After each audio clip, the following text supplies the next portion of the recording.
Thank you. My name is Shayla Holmes.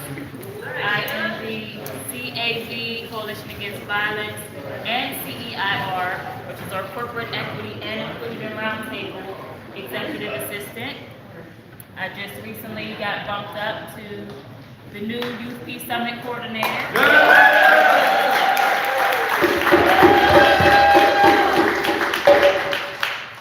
And I thank you all for coming. So let's first give yourselves a round of applause for being here and coming out today. On this beautiful day, you guys could be doing anything, but you came in, so I appreciate it. So this is our first Community Peace Summit of 2023. Definitely excited.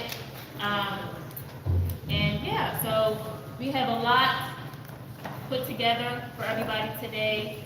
And we're going to be talking about, of course, a lot of, the violence that has been going on in our communities. That is the whole purpose of Coalition Against Violence. And we also are going to be pulling things from our Strategies for Change document. And yeah, we're glad that you came out. Get comfortable, get some snacks, grab a water, and definitely the whole purpose is that you walk out with some type of tangible resource or information that you can share and, take to your neighborhoods, to your jobs, to your families, etc. So again, thank you all for coming, and we're going to get started. So I appreciate you all being here. Yes. Thank you. So now we're going to go into the next room here.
What's your name?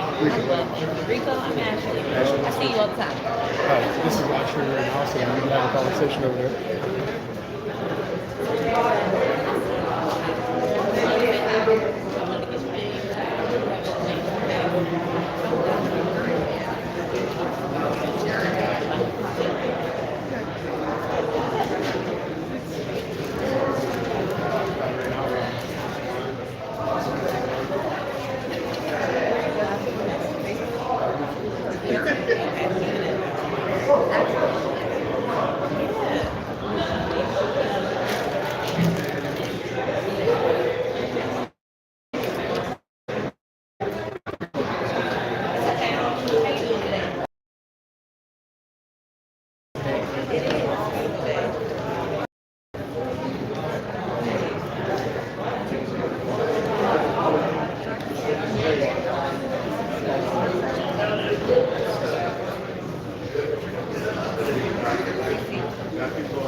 Guys, I just wanted to make an announcement for everyone. This will be live streamed. And be on PCTV.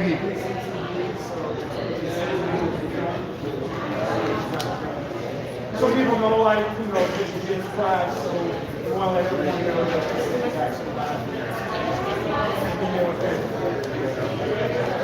Everyone looks marvelous.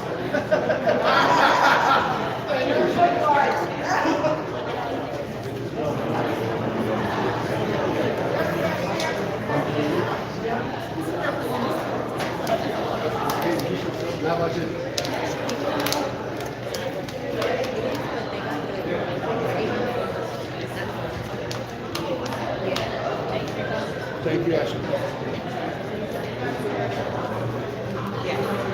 All right, thank you again, everybody, for being here.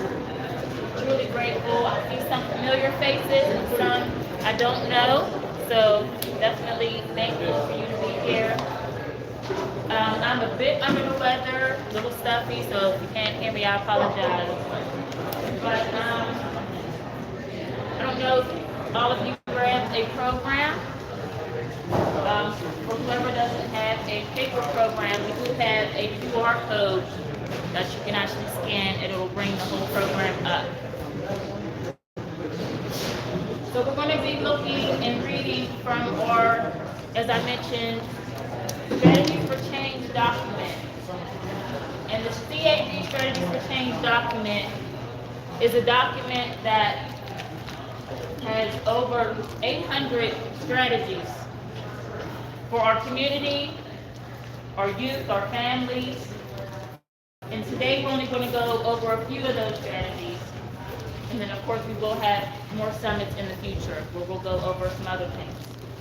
So we're actually going to get started in the Community Manifesto. So the Community Manifesto is the first strategy in the Strategies for Change document. And the reason why we put that first is because we believe that the stronger the community is, the stronger the neighbors and the families and the youth and the parents are.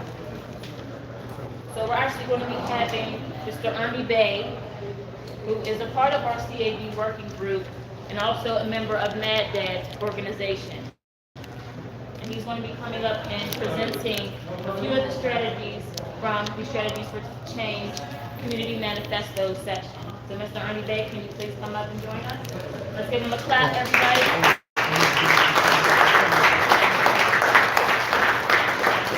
Thank you, ladies and gentlemen. When we formed Tim and Valerie Dixon, who was along with the process, little did I know after one meeting turned into two, turned into three, turned into over 60 meetings over at the Hill House. And while we were there, it was truly a grassroots effort. Everyone was invited to the table, no matter what, faith you were, no matter what, particular job you had, profession, everyone was welcome at the table. And meeting, we all became very aware that we're making a document that's going to be beyond our time. It's going to be something beyond these meetings.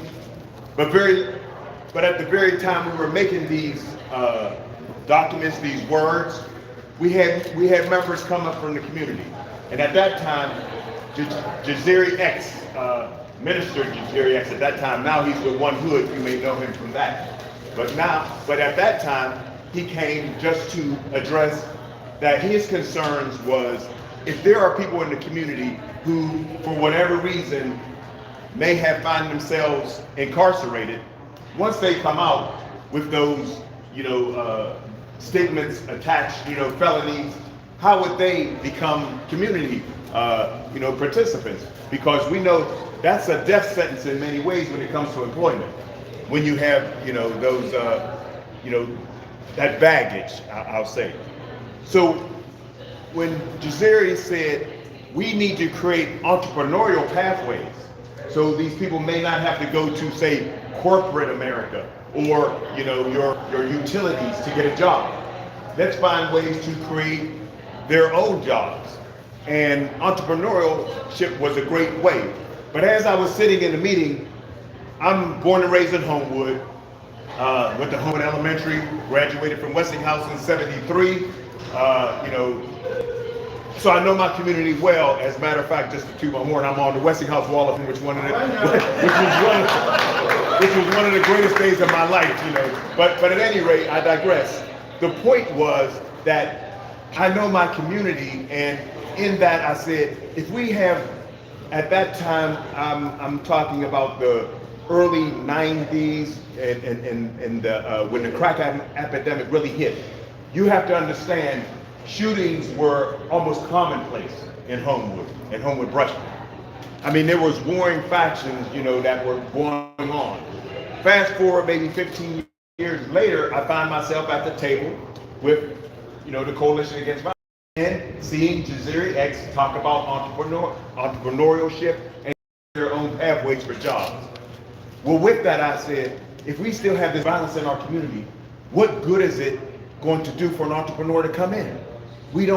People have destinations that they go to. They go to Monroe or go to Squirrel Hill. They feel safe. If we don't feel safe in our own community, what are we presenting? So I'm thinking this, so I raised my hand. And I said, Minister Jaziri, I love that you're looking for entrepreneurship to see and to have people grow in their employment. But if we don't stem this violence, how is anyone going to enjoy the fruits of Homewood and see that we have a lively, vibrant, community? And I don't digress. We had a lot of, great businesses and that you may not have heard about, but you have to be in the community to know that. And I knew it existed, but I have to be honest. The news reports, you're going to look at Homewood as I'm not going to go there. I mean, I'm simply going to stay away. Well, with that being said, Tim addressed me. He said, well, Ernie, how do you look at that violence as far as what the minister is saying, Jaziri is saying about entrepreneurship? I said, well, Tim, I think we have to find a way for the community to be in a position to stem some of the violence. He said, that's your homework assignment. I'm like, what do you mean homework? He said, that's your homework assignment. You're going to go and bring back us something to think, what can the community do? So I was tasked with, I'm not a writer. I'm not, I come to the table with Mad Dads. That's who I was been with. And for those who don't know, Mad Dads is an acronym, Men Against Destruction, Defending Against Drugs and Social Disorder. Now that's a mouthful, but basically there are fathers in the community who've taken it upon themselves to do street patrols. That's one of the main things you'll see with Mad Dad members. They go and it is Greater Pittsburgh Mad Dad, so we've been all over the community. Well, so now Tim is tasking me with this. How do I, look at the community and what do I see as helping to stem this violence? And that's when I came up with the term, well, we need a manifesto. Because I remember in my college days, a manifesto is just a public statement. It's just a public statement of what you see and what you feel that could change your community. So I said, the first thing that came to my mind is we are at a crossroads. We're at a crossroads. We have to make decisions that are hard to solve because violence is multi-layered. We all know that who work in this field. It's multi-layered. It's unemployment. It's, it's the home. It's education. It's a lot of things. How do you look at our community and say, how do we start to stem that violence? Well, the first thing is to address, we have to be those people who have the eyes and ears in our community. We have to take ownership. And a lot of times we have taken ownership as community members, but we need everyone's voice. I got off the couch 25 years ago to become a Mad Dad member. I was comfortable watching the 11 o'clock news. I was comfortable on my couch just saying, oh boy, that's terrible, and wringing my hands like I put in the manifesto when I said it's time for us to quit wringing our hands and shaking our heads, looking for the next account. And if you look in your papers, you can read over as you will. But the point was that I, like a lot of other people, were so concerned with the violence that we've seen in our community, I had to do something. So the community manifesto was addressing those members in our community, and it's just a few. How do you step to a young person who is not going to want to hear anything about, what he's doing in the underground economy? Let's just put it like that. He's not going to quit slinging. He's not going to quit if you're not going to provide anything for him. So the first thing we have to look at is how do you address those needs of young people. Then we have to look at businesses. Businesses are suffering when you hear a shooting in Homewood or you hear violence taking place. Business is now suffering because now you're not only seeing blight, but you're having blight in the business community. So we have to address that as well. So my main focus was, and let me say like the one part of this, and this happened, the one part of the manifesto where I said, when mothers have to snatch their children in fear in public places because of a shooting, something must be done. I was out in Monroeville, the public, the splash, the wave pool. I was in the wave pool, just, enjoying a summer day. Crack, crack, crack, crack, crack, crack, crack. Whoa, I mean, I saw mothers snatching their children, running and fleeing, and I'm like, I can't believe what I'm feeling right now. It was the panic, it was the stampede, and it was like, that's why I had to put it in the manifesto. There's been so many incidents where you totally don't expect violence to come, but it's here, it's in your face. We know a week ago, I'm with Pittsburgh Outreach. You see my uniform in Pittsburgh Outreach. We're a violence prevention arm of the city. We help, in communities. Well, I went to Westinghouse right after we heard a shooting. 4 students who were shot. Thank goodness they were all just non-fatals. But think of that story. Think about that story if there would have been fatalities. Think about where we would have been nationally if that had took place. So we're fortunate in some ways, but we still are almost numb to what we're hearing. We hear it, it's not me, it doesn't happen, but I'm at a wave pool and I hear crack, crack, crack, crack, crack. Now I'm in it. All the violence, all the patrols I've been on, I'm in it. I'm now hoping, putting my wife down, getting my grandchild, down, and it's here now. I'm facing it.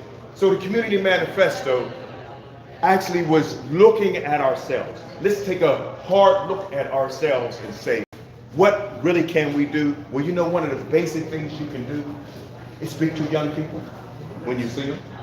What's up? How you doing? I've been doing it so long that I don't, for one, let me just say this. I'll digress a little. One of the things with Reach, I'm downtown Pittsburgh twice a week. I'm there Monday and Friday. That's my routine. But with Mad Dads, I was down there for at least 3 weeks. Leonard is a Mad Dad member. He's down there, as we speak. Leonard, could you just raise your hand and he's a Mad Dad member, and yeah, he deserves. Excuse me. Oh, well, raise your hand if you're a Mad Dad member. All right, we got 3. All right, great. Well, thank you. I'm sorry. I apologize. But my point is this. There are 2,600 students in downtown Pittsburgh. How many knew that? There's 2,600 students. There's Kappa, there's Urban Pathways, there's City High, and it's basically boy meets girl. Let's face it, we're high school, and you remember how fun it was when you got out of school and you were on your campus. You had fun. You were meeting your fellow students, having fun, just kicking it, right? But now it's downtown Pittsburgh. Now you have business. Now you have people who just want egress into businesses, and you just want to catch buses. But now you have young people who are just being, and they're just having fun. But now it's a little chaotic because they're dancing on the sidewalks when you want to walk by, and I see it all the time with people just trying to get by. Well, as a Mad Dad member, what we do is, look, my man, if I say here, I'm seeing a stroller, or an elderly person, or a handicapped person. So look, can you help me, my man? Can you help me, sister? Can you help, maybe just part ways for a second to let them by? Yeah, cool. And it works, because again, I'm getting back to saying hi to a young person. And like I say, I've been doing it so long, I can step to any young people, because I'm not afraid of my young, people. But the main thing is, they are still children, they're still students, and guess what? Downtown Pittsburgh is now their campus. I used to get out of Westinghouse and just be around the block. Well, now they're downtown. It is their place to hang. Now, when you hear a little bit of escalation in violence downtown Pittsburgh, the 7-Eleven, that the person that lost their life down there, the other incidents that you hear that are non-fatal, we got more answers. Back to the community manifesto. Now the downtown community is experiencing it. So what do? I I'm not naive enough to say I know the answers, but as a group, Mad Dash, Reach, we're trying to figure it out. We're trying to be proactive. So what we do, we try to find safe places for young people. To be proactive, a way of fighting violence is to put them in a safe environment. So we have multiple programs. We have community empowerment in Homewood. They're starting at Saturday Morning University. There's some members in Reach who are having rites of passage. We're having art classes. We're having boxing. You know, if you're good with them hands, oh, what I love to see. I hate to say it, but I love to see a bloody nose than somebody shooting. I'd rather see somebody with their hands, but we know that went out with high buckled shoes. That ain't coming back. These people are using this. So we have to be aware. It's a whole nother world we live in. Social media is now controlling the day, where they're looking down more than they're looking up. You know, and ever want is at a whim. It's and have everything that this world has to offer, good and bad. So we have to realize our young people are dealing with a lot of problems, but the problems can be solved. I think if we all just say, you know what? Hey, what's up? How you doing, young man? How are you, young lady? How's your day going? That's a step. Believe it or not, it's a step. Small one, but you know, as you can see, one of the steps. So to get back to the genesis of the community manifesto, when Tim said that's your homework assignment, I come back the next week, and the next thing I know, I tell him about, all right, Ernie, what's the assignment we have? What did you come up with? And I spoke about the community manifesto in my, you know, cursive writing. Well, the room kind of shifts. I remember the room kind of shifted. And I remember Tim saying, Ernie, we have to explore that more. He said, that's a great way to look at how the community can get involved. And I remember the room just shifting, everybody bonding, thinking in terms of what can we do to make this a more cohesive piece. So Tony McClendon was now Tim said, well, Ernie, you come back next week and let's see if we can hone this. Tony McClendon and Ed, what was his name? Ed. Well, we're just going to Ed. We go over that night after we leave the Hill House, we go over to Carnegie Library in Oakland. We close the place. Am I right, Tony? We closed the place. We got there at 8. We closed the place at 11. We were in books. We were finding out all kind of words to cut this manifesto down. But what I'm really getting at is you have to look at, as I told you, I'm not a journalist. I'm not a writer. I'm someone in the community who's concerned. But Tim, Valerie gave me access to having a voice. And with Tony and Ed, we came with the community manifesto. And as I understand it, it was produced in the Courier, and it was circulated throughout the city. And it even went so far, Tim, you correct me if I'm wrong, in Harrisburg, where they heard about the community manifesto and they put it on the floor of the House. Then we find that the Urban League wanted to get it to all of their subsidiaries around the country. And we found that this manifesto is touching at the heart of all communities, that we can do something. We're not as hopeless as we feel, but the trauma and the violence is real. So when you say you're really going to do something in your community, you have to be courageous. You have to be courageous because it's real. It's real. I don't blame anyone for not speaking up. Young people, when they see something, you say they know about it. Well, you know what? I don't blame them because it's truly a dangerous place in some quarters. But I'm here to say we can do this. I go to Westinghouse, like I say, I'm in Westinghouse probably 3 times a week. You cannot believe how polite some of the students are. How are you, Mr. Ernie? I've established a relationship, but you know, I'm very comfortable in Westinghouse. There's bright young people in Westinghouse. So let me say, it's just a few. It's just a few. So with that being said, that's my story, and I'm sticking to it. So if there's any questions.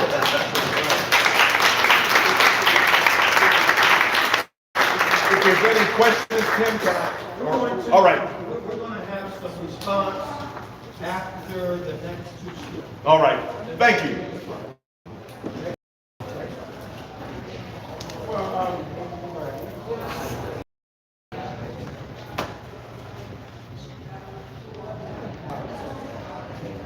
Good afternoon, folks. How's everybody? All right. My name is Richard A. Stewart Jr. Speak of the Outside noise. Oh, you want me to do that? All right. My name is Richard A. Stewart Jr. I'm the past president of NAAC Pittsburgh, and I'm a member of all the tentacles that's with CEI, belong to all that. And we worked on that book, but I just want to let you know, that booklet is this thick now that we had put together. Well, let me let you know. It's in Florida. I had a box of them. It's in California. It's in Ohio, Illinois, Indiana, and a few other places, Virginia. When I was traveling, I was giving this book out. So they know about us. And some of the people said they wanted to utilize our stuff to work in their community. But anyway, my major role is to do the timekeeping. And I didn't get a chance to stand up, so he rolled with it. And I'm going to tell you when you have 30 seconds, 15, and stop. Okay, so please keep to your time. Then I won't have to do this. Okay, so with that, I appreciate it. And this is work you got to keep going. You got to take it from here back to where you live at, your communities, and you got to keep plugging it in. This is not going to stop. I'm going to tell you one thing, just a small story if I may. Back in 1985-86, I was a sergeant at the sheriff's office. I had got wind of some information on the gangs was coming through, but the first stringers was coming through here. Well, I happened to see some. I went over and talked to Buford. He was the chief of police. I said, Buford, they're here. What? I said, gang members are coming through here from LA, but they're not going to stay here that long.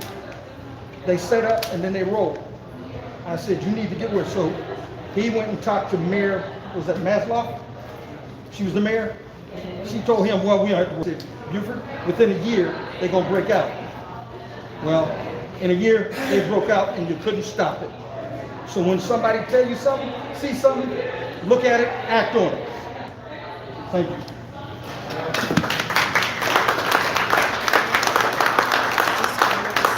All right, thank you, Ernie, so much. Thank you, Mr. Richard.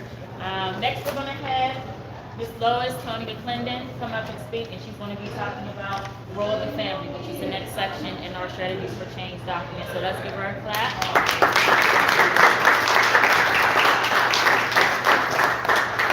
Good evening, everybody.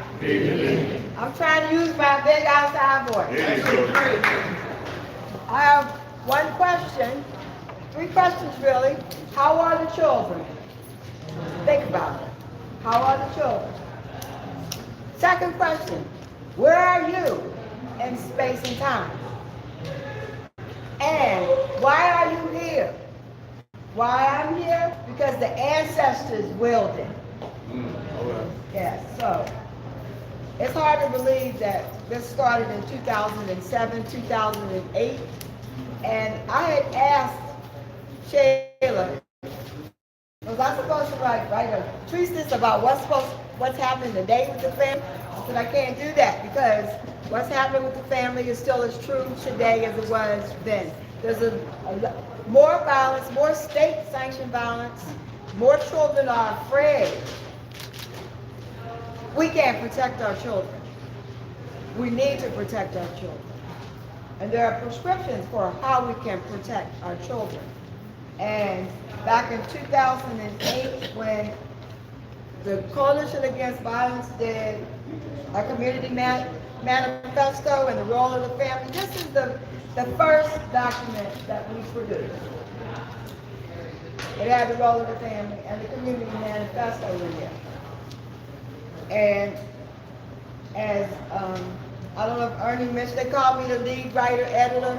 I'm still known as the lead writer and editor of this document, which has three printings and the Community Services Directory, which has 4 printings, I believe, 3 or 4.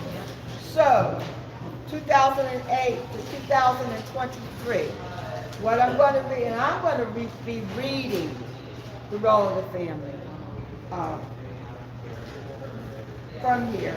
But first, I can tell you a little bit about myself.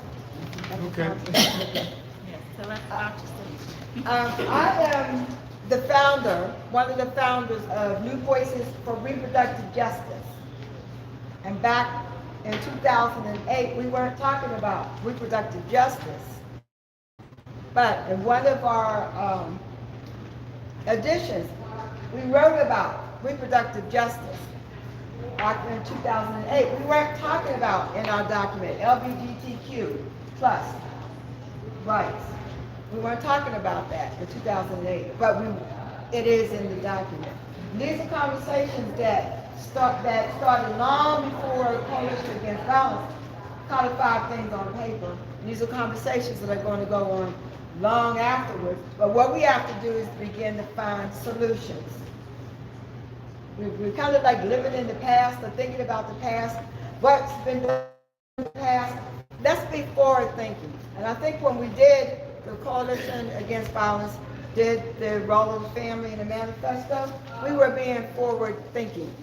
So I'm going to be reading the preamble to the role of the family. We must heal the community to end violence. We must reclaim the African proverb that it takes a village to raise a child.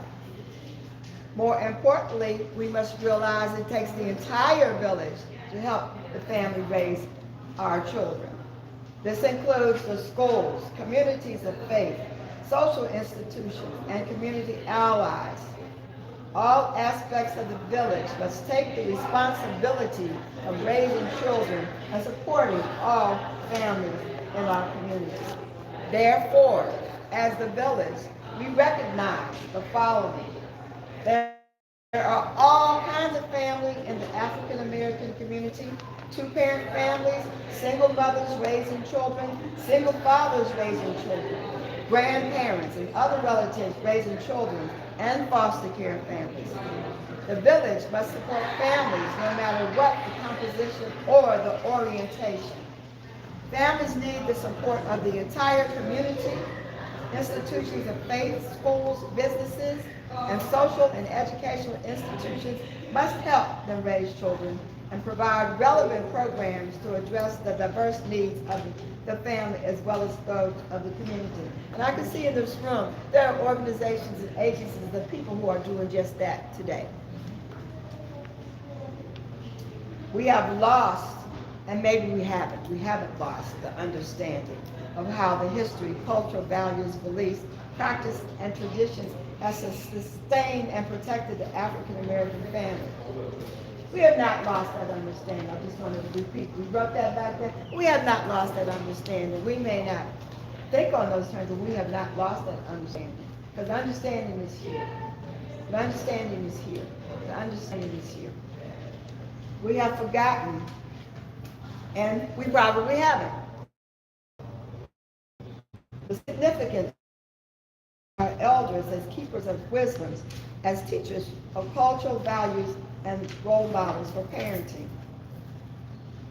Maybe we haven't forgotten the significance, but we haven't done it as well as we. We're like, we're doing this, you gotta do this, but you need to do this and you gotta do this. We are doing that. So, if we truly want to have a healthy community, because I got 3 minutes, with healthy families, we must recognize the family as the foundation of the village, protected and insulated by the entire village, and parents and families must make a commitment to embrace our children, to teach our children, to love our children, to protect our children. And with that, thank you. Yes. Very good.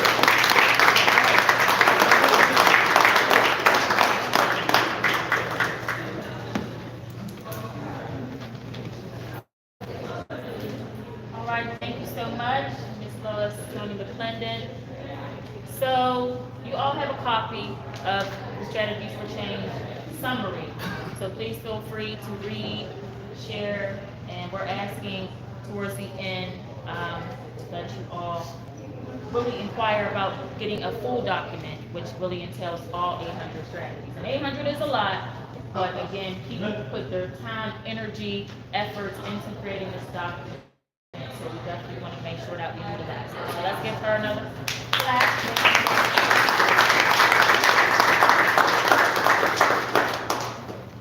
All right, and next we have Reverend James Harris.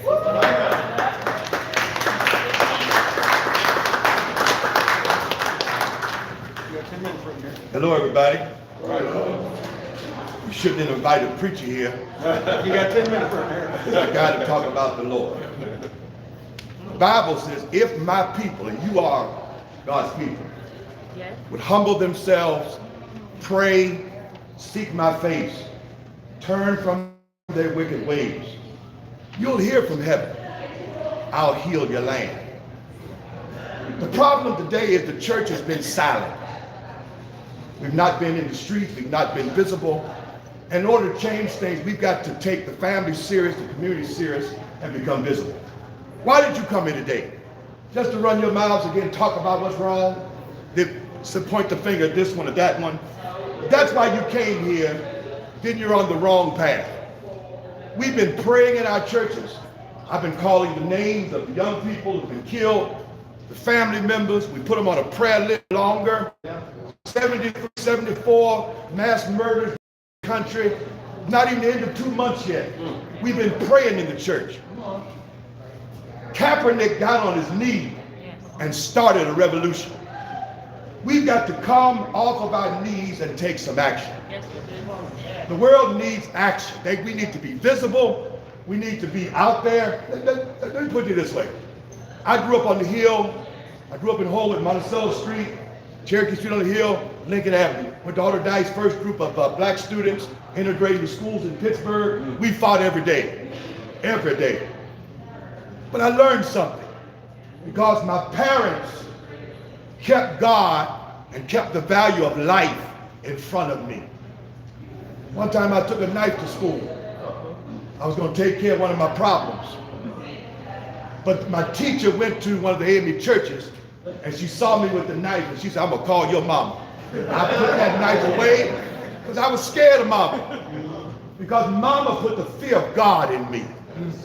Until we look at this thing not only from a physical perspective, but a spiritual perspective, and put the fear of God and the value of life in the minds of our young people, we're going to be fighting a losing battle.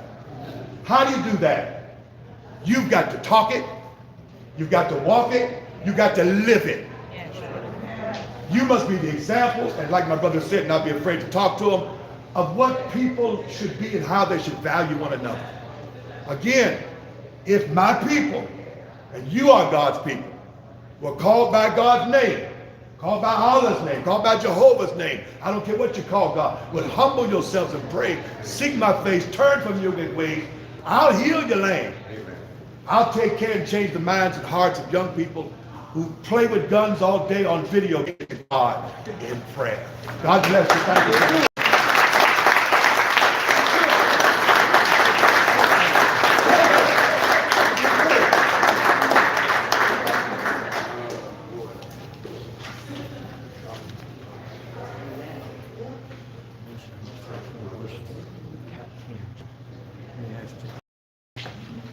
All right, thank you so much, Reverend Harris. I'll give another clap.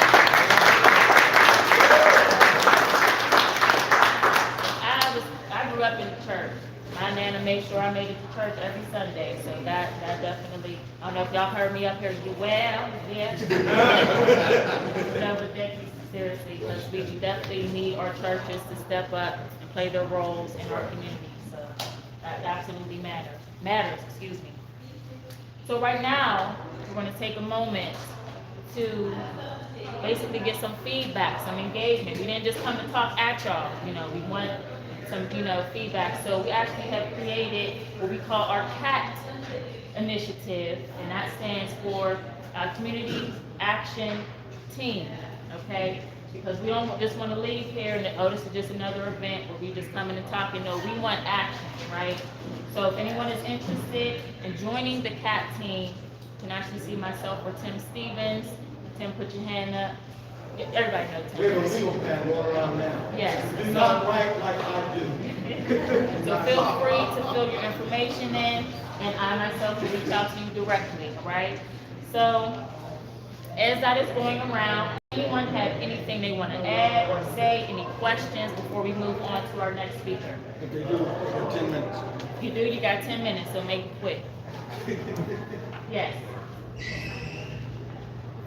Being a white person, and when my kids were in school, they had all races and everything, you know, as friends. But right now, I don't, what can we as white people, talking about saying hi, and I do, I speak to everybody, I'm from the South, so I speak to everybody in the place I see people get kind of weird. But when you're talking to someone that's very angry, and especially at white people, and I did one night, I was at Red Cross and we got shelter, this man, he was a very, very angry white man. I mean, not at me, he didn't bring it out on me, but how can we sit down and talk and let these young people know it's not just a black thing? That's a great question. And your name now? Paula. Paula. Okay, thank you, Paula. Everybody hear Paula's question? Yeah. So it's a good thing, thank you, for the white people in the room, and I will call it out, right? Because we need more of you in these spaces, right? So, Tim, did you hear Paula's question? Did you have a response to her question? She said, how can... Okay. Does anybody else want to answer? Yeah, go ahead.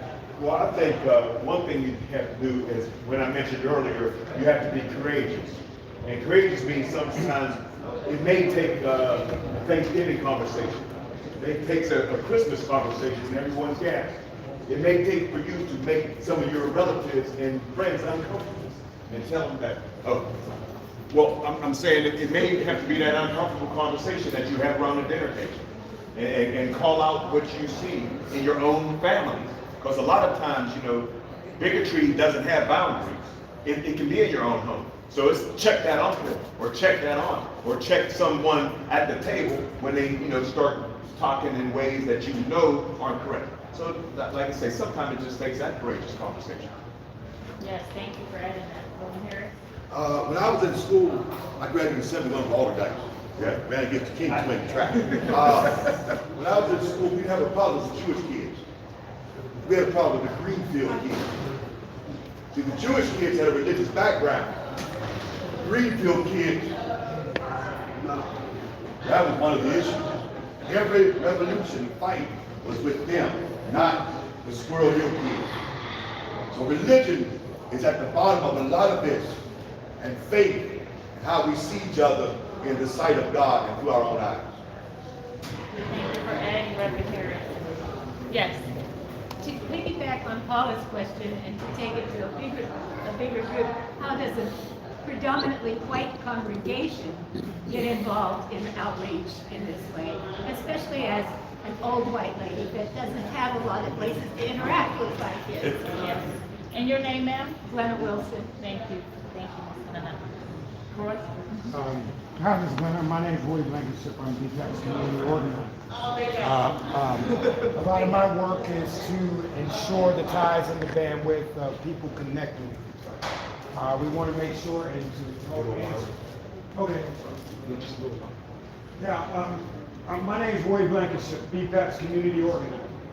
Okay, a lot of my position and job is to connect people with people, make sure that we are all trying to see that bigger picture together. And I understand correctly exactly what both of you are saying, is that when you're facing a demographic of people that may feel harmed by your race or feel like they're threatened just by your approaching them, it's a very fine way to make that approach. Okay, maybe it's a breaking down in time, okay? You might not be able to reach this young, angry little man one day, but if you see him walking down the street, you smile, you wave. You know, you acknowledging his presence makes him sort of a little less, okay, that's, that lady, she's, yeah, you know, walk by, another week go by, it's like, okay, she's, now, somewhere in this person's head, it resonates that this person's being friendly. And they didn't walk across the street. That's right. And you didn't show fear, but you showed an openness, especially if we're Christians or following a religion. We're taught to do unto others as we want them to. So no matter whether a person's color or creed is, and that fear, still walk within what does your religion tell you to believe in God, full trust. I hear what you're saying, and So- I don't have a trouble with that. I'm talking about a bigger picture of an organization like a white church. Okay, and that's connecting with community organizations, okay? What area are you located? If you don't mind, it doesn't matter. I live in Stanton Heights. Our Okay. church is in Shadyside. Okay, so if we're looking at predominantly your area, we have a community resource guide, which has various different community organizations that help work against violence. You might look one of these organizations up and say, hey, what do you guys got going on? We're Church of Christ, and we would like to be of assistance, because that's the best way to reach that population that may not know. To go with a representative that they're connected with. You know, then as your relationship with the community and your presence takes hold, you will gather a whole lot more trust, because that's the word that's missing from the picture right now. Our society has a lack of trust between humanity. Let me piggyback off of you. Yes, sir. In other words, you want us to come in. No. You want us to talk. No. That's fine. I don't want to come off like the do-gooder white people that want to help the black people. I want to be the people that understand and listen. Right. And I mean, our church right I'm just now is curious. going through an anti-racism training, and it's not about getting black members, but it's about how do we understand and do this. But I always feel kind of helpless, because I'm just not sure what my next step is. I mean, Next step. I used to live in Wilkinsburg, and I walked the street in Wilkinsburg, and I did exactly what you all are saying. I spoke to every kid on the street that I met, and they would always be very polite and step aside. I was never afraid. Okay. And so, you know, it's like, I understand that step of it, but I feel like there's another step that we need to go in order to be in partnership with you. I'm very radical. Preach the truth. Black people are not an afterthought of God. Black folk were there at the very beginning with Adam and Eve. Tell the truth. Jesus was not a white man. He did not look like Charlton Heston. He looked like us. If you preach the truth and give us biblical value, our anger is not as great. But when you call us trash, no good, afterthoughts, and you put us behind God's grace, yeah, I'm going to be angry when I see you, because you're preaching something that's not true. Seek ye the truth, and the truth will set you free. All right now. Yes, thank you. So I see a lot of hands. I see a lot of hands. Please hold your questions. We're going to let Diallo speak. I feel this is the perfect time for him to come and speak, and then we will take more questions. So please hold your questions for those that I did not get to. I apologize. So thank you, Diallo, for being here. You come on up right now. All right, so Diallo Mitchell, he is actually a part of restorative practice, and he's a violence prevention specialist, and I'll let him share his story. So let's give a round for Diallo.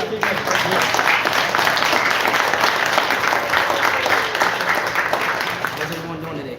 All right. Let me just go in briefly. I don't have too much time, but can everyone hear me? No. Can you hear me? I can hear it now. Okay. So I'm from Duquesne, Pennsylvania. My mom, my brother, and I, we started off in a one-bedroom apartment. Things were a little tough for us at the time. My father wasn't around as much. My mom, she had to work a job as a paper shredder. So she did the best that she can to get me and my brother to daycare or anything that we needed to go to.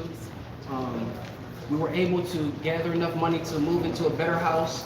It was across the bridge where we stayed at. So I ended up going to Duquesne Elementary, and I went through K through 8. As I was going through elementary school and middle school, I went to a predominantly black school, so there were a lot of things that going to the school, it made it a little difficult growing up sometimes because sometimes we compare ourselves to other kids and you want other things, and sometimes my mom wasn't always able to get the things that other kids had, but she always did her best to make sure that we had what we wanted when she can get it. And I remember the conversation that my friends and I had one day, and we were in 6th or 7th grade, and we were in art class, and they said, "D, look at the clothes that you were wearing. Maybe you should start hustling with us or staying on the street with us." And I told them that that's not my lane. That's not what I was into. And my mother always instilled to us that it's important to be your own person, and it's important to follow your path and not be someone that follows what everyone else is doing. Being that she instilled that in my brother and I at a young age, they closed our high school down in about 2006. So I went to West Mifflin School after I left Duquesne 8th grade. I had to learn to adapt to a new environment, being that my school was predominantly black, going to a predominantly white school.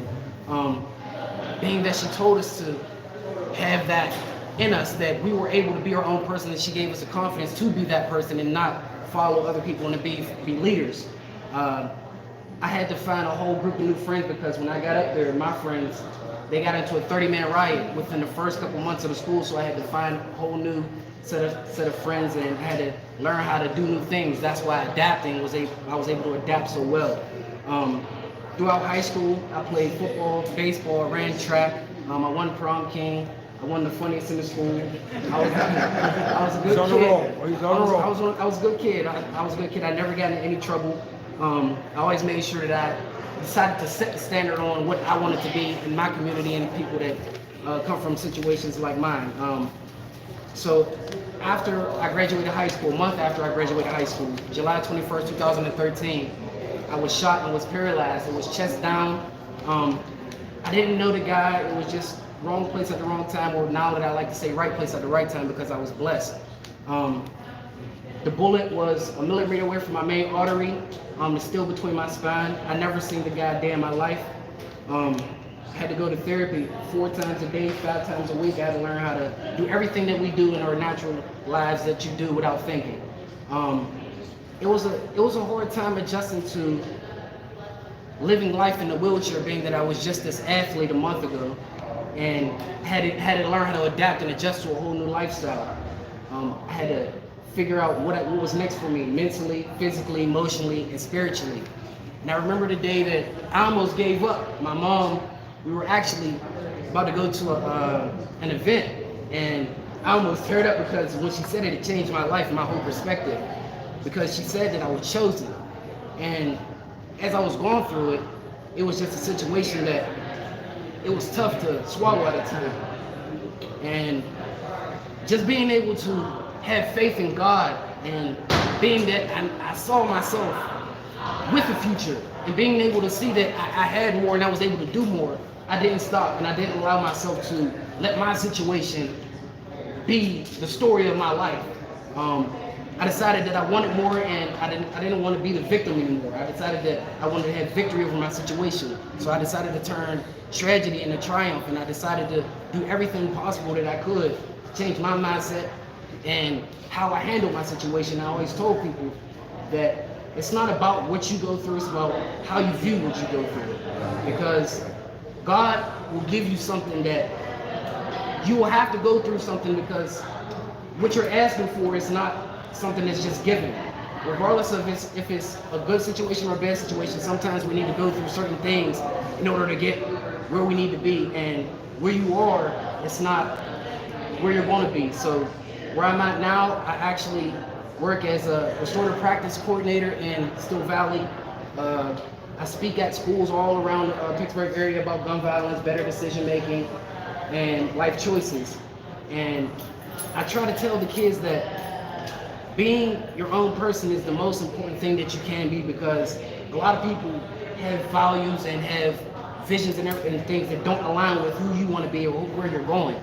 So it takes time to really think about that, and we have to instill that in the youth, that there is a future for them. It's not just, well, there's sports, or if you don't do sports, what are you going to do next?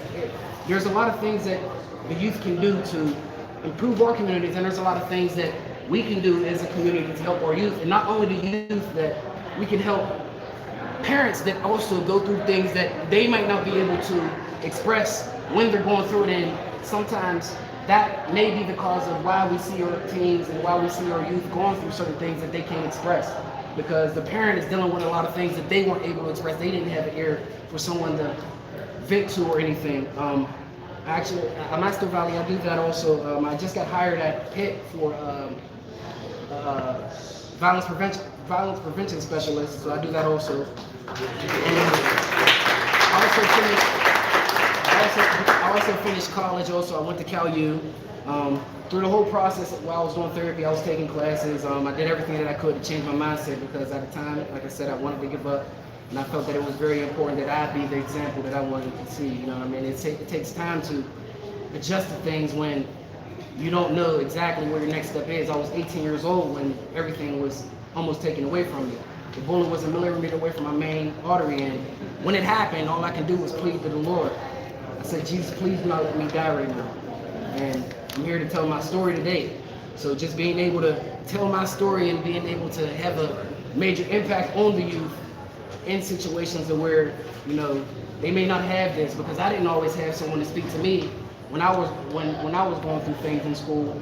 In the school, you know, we didn't always have people to come to the schools to speak about what may happen if you do this, or what may happen if you do that. Sometimes you can cause sometimes temporary decisions can cause permanent results. And I tell the kids that all the time also, and then I also tell them that choosing your friends wisely makes the biggest difference, because my mom always told me, D, you gotta make sure that you're not hanging with the wrong crowd, you gotta make sure that you're not doing this. I'm like, Mom, I thought that I knew it all at the time. I'm like, Mom, I'm not a bad kid. I never got into trouble. She was like, D, it's not you. It's the people that you're hanging around. Sometimes the decisions that they make won't always benefit what you want to do. And I tell the kids, sometimes you have to cut off a finger to save your hand.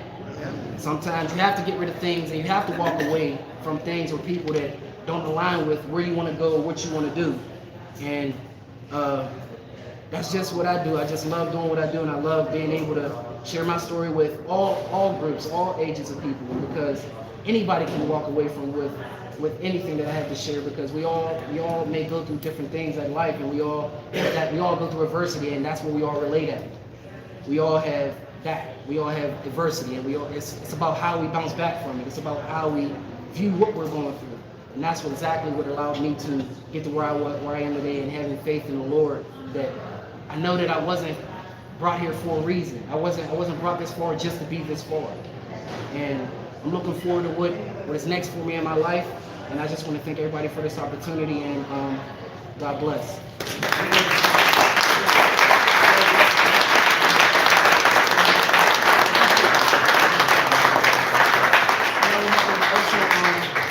I also walk with arm crutches.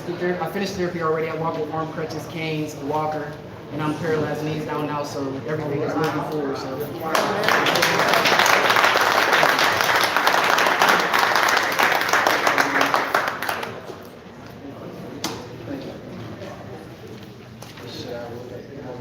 Yeah, just go ahead back up. Shayla's actually in the middle.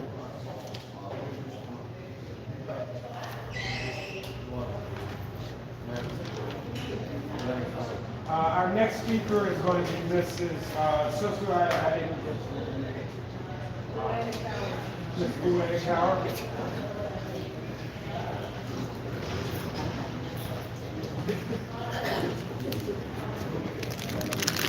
Guys, and that cat team, it's very, very one of those things, as the lady was saying, if you want to be involved and you want tie in and connect, the only way for us to do this is to make that first step in that action. Sign on, we'll get your email, your information, and we can help assist you connect with the neighborhood partner or some of these other organizations that are out there. We do have some organizations that are representing youth and community outreach out here, so please stop at the tables and make sure you sort of sign up, because they are a great initiative to also join up with or partner.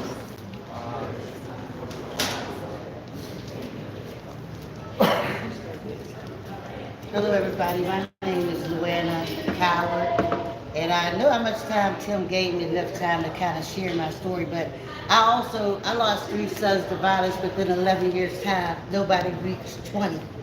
I just want to say that I also was going before COVID. I go out to places like the boys' group homes because I feel God had made that my mission. The mothers and also the boys, because that's what I lost, you know. But everybody here today to do a piece for peace, and I just want to share a little bit of my song, what I copywritten after my second murder son. And this is what I play to open up my story, and also to let you know this is how I do my piece for peace when I talk to the youngsters. Edward, could you turn this on? Could you turn this on? Could you turn that on?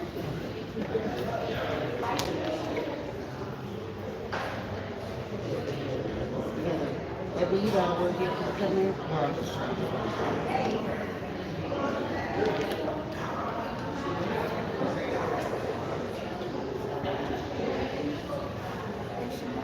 Edward, could you do this?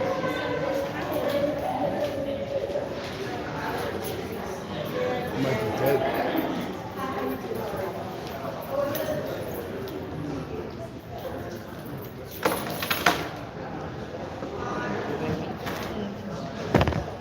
Okay, the reason why I'm playing this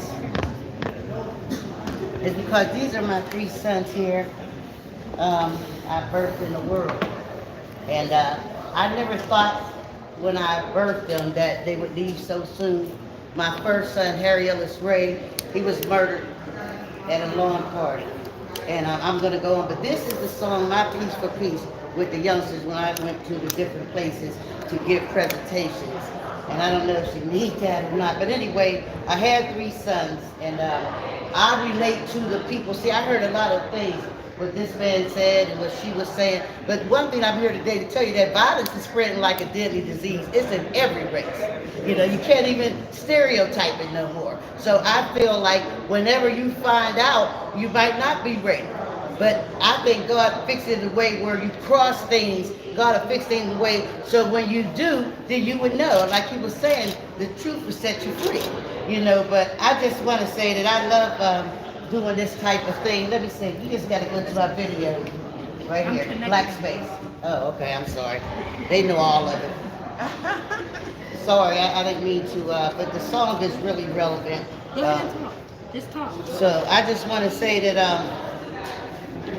when I birthed my son on June 19th, I never thought that he was going to only live till he was 18 years old. I got a call on Mother's Day, 2001. Imagine getting that call on Mother's Day. My son went to a memorial party for another youngster that died years before him.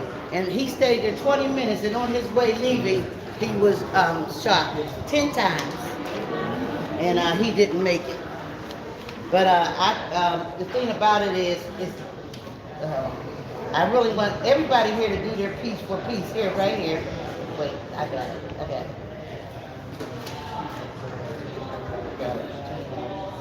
Here, wait. Oh God, never. He don't know the setup for it. But anyway, when my son died, I went into I was able to go see him, and at that point I went into Twilight Zone, so I know how parents feel whenever their kids have to go. Now here go the song I play for the young boys. I told them this is me singing, but imagine their mother singing. This song is in the memory of my 2 sons, Harry Ellis Ray, hardcore, James Phillip, Ted, my nephew, Ivan North, Iraq. Also the many others who became murder victims in this madness of world violence. This is my message to them.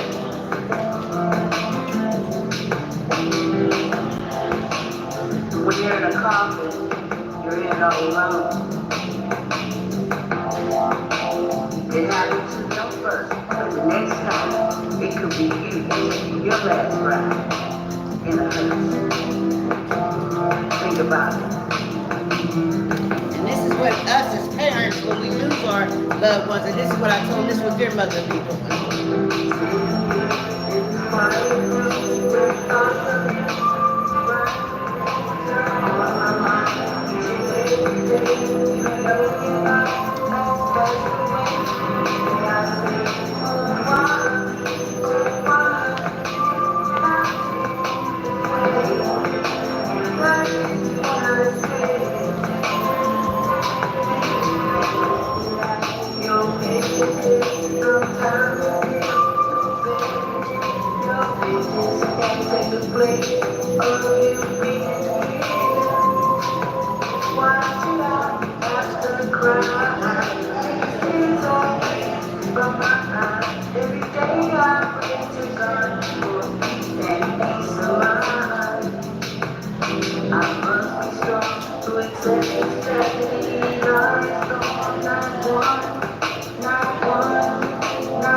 So that I ain't gonna play over, but that's one of them. They hear the whole song. But my introduction is that I like what the preacher said, because a lot of people think that once their loved one get killed, that they can go on themselves.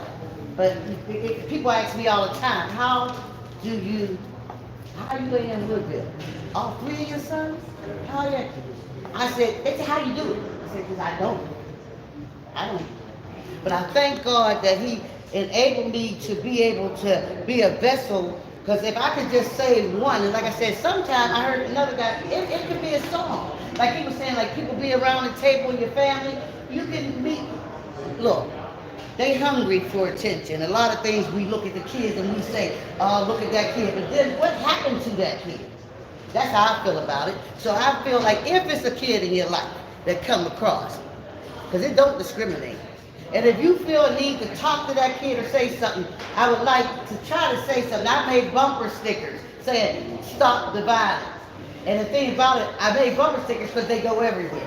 So I know how the hood go. I know that somebody might, son got killed three blocks away from home. So maybe it's that youngster that got that mentality on his way to do something to somebody, and they see that bumper sticker. Take that pause. Whoever they were going to do something to, maybe they left off that corner and went about to save the life. You never know when you can save a life. That's why anything that you can do, your piece for piece. Some people think, oh, it's just a little bit, it don't matter. But every little piece, because we are all like a puzzle, or let's say a picture that's been torn apart from all this violence spreading like the deadly disease. And believe it or not, everybody says, what can we do? What we can do? It ain't we sometimes, it's what you do. If we put all the yous together, then you'll see the picture unfolded. And you gotta have a desire. You can't say, well, that was them. No. It goes all around. It goes, at one time, I must say that my knowledge, it was just blacks. I know, but I know this here. Tim had told me how much to take, but I want to say this. If you know that person, I ask you to reach out to him. Now, my second son, I've been waiting 22 years for my first son. My son was on his way out of here. He went to a memorial party and lost his life. 20 minutes he was there. Harry Ellis Ray. Now, the second son, he was murdered in the city of Northside. Okay, with his sister. His sister seen him fall to his death. I thought the storm was over. That was in 2001 and then 2005. But then 2012, my last son I had left in this world was gunned down. He was shot with 3 guns. And it was the way, in the city of Duquesne is where I lived at. And the thing about it, I stood on one corner, Catherine and Ferndale in 2012. Then I glanced down. 2001, I was on that corner. So my third and my first son died was killed the same street, opposite corners. But this is a picture I want to pass around now. It's kind of graphic, If you don't want to look at, put it down. But I use this I tell the good guys, change you must or die you will. Now I have a picture here what God allowed me to take, and it's in my book and in the movie. But the thing about it is, this here particular picture is something I would hate to let any mother see, but I'm glad I seen it. But when I took this picture, God has spoke to my heart. This picture is going to help people. And that's what I show the young boys whenever I go. If you want to, if you got a young man, you can pass. If you got a young man in your life, and that you don't, you try to get him straight, or whatever, they can hear you. I heard somebody say they hear you. All you got to do is plant the seed. They might seem like not listening, but they are listening. You have to plant the seed. If they know more, I heard somebody say, how you doing, or whatever. Because some kids is out there, they're not out there just because they want to. My last son, I talked about my second son, but my last son, Dawn Aaron Jones, Dawn actually got rough out in the streets, see, because his two brothers got killed. So now he want to be hard. So going out there's predators out there for our kids. And the thing about it, when he went out there, he got with the wrong people. And in his life. And I need to say, and my friend Valerie told me be sure to mention, I call it in my book, frenemies. Your mother told you about them frenemies. Well, God had gave me a word, fake friends. Because as a mother and father, we worry about our kids out there. But one thing about it, you do the best you can. It don't have to be your child. If it's on your heart to tell a child something, you need to tell them. But like I said, my son Dawn was shot 3 times with 3 guns. And my son Harry was shot 10 times. Dawn was 10, Harry was Mother's Day, Friday for Mother's Day, I got the call, never forget it. And that call of every parent or lose a loved one, you always remember that last moment. And I say to this, and I'm gonna close, in my song, I said, I never forget. Well, what motivates me today is my son's last word, my first son's last words was, tell my mom I love her. That helped me when I'm sad. That helped me motivate me for the things that I do. And this is my retaliation. I ain't gonna sit here and lie to y'all. I felt like doing something. I really did. But God didn't lead me that way. So now I have a relief group. I started a relief group in 2009. I am a person of Duquesne. I gave a lot of events every year, annually. Then a friend of mine, Valerie Dixon, and I, we now have we have set a platform on Pittsburgh Community Television to have families come on and share their story. Because your story will help somebody. It's a sad story. We are sad mothers, but together we strong. I mean, we are sad people because all this violence. The violence spread like a deadly disease. But I just think that everybody can do their piece for peace. And it's never what I want to say. So that's all God had me say right now. God bless y'all. And I have my information. The lady is holding it outside.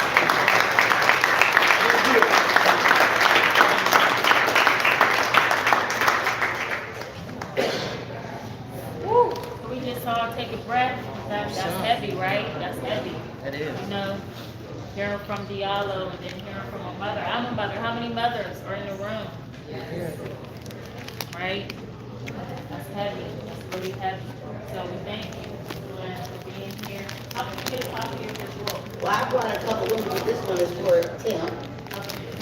Is it on like Amazon? Yeah, we had it on there. Actually, I took me 10 years to write the book. The book was published in 12, but it's no longer on that. I just do that next time and different things. So that's how the relief is recognizing every lingering inward emotional feeling, and that's what it's about. Trying to reach different people, because everybody takes that differently. So I sell my books and I sell bumper stickers, and then I go, you can leave my pamphlet outside. All my information, how I help the community. Well, yeah, I just want people to get in touch. Yeah, it's all out there. The lady is holding. And what about you, Diallo? How can we reach you if we wanted to? Email. I can give out my email. If anyone wants to, we can just contact. Okay, thank you. So for the people on live right now, do you want to give out any information? My email is Diallo Mitchell, Diallo Mitchell, Mitchell, the number 8 @gmail.com. Yes, hi, my name is Luana Coward, and my email is lueanacoward@gmail.com. You want to say it again? lueanacoward@gmail.com is my name. All right, thank you, but can we just give them another clap?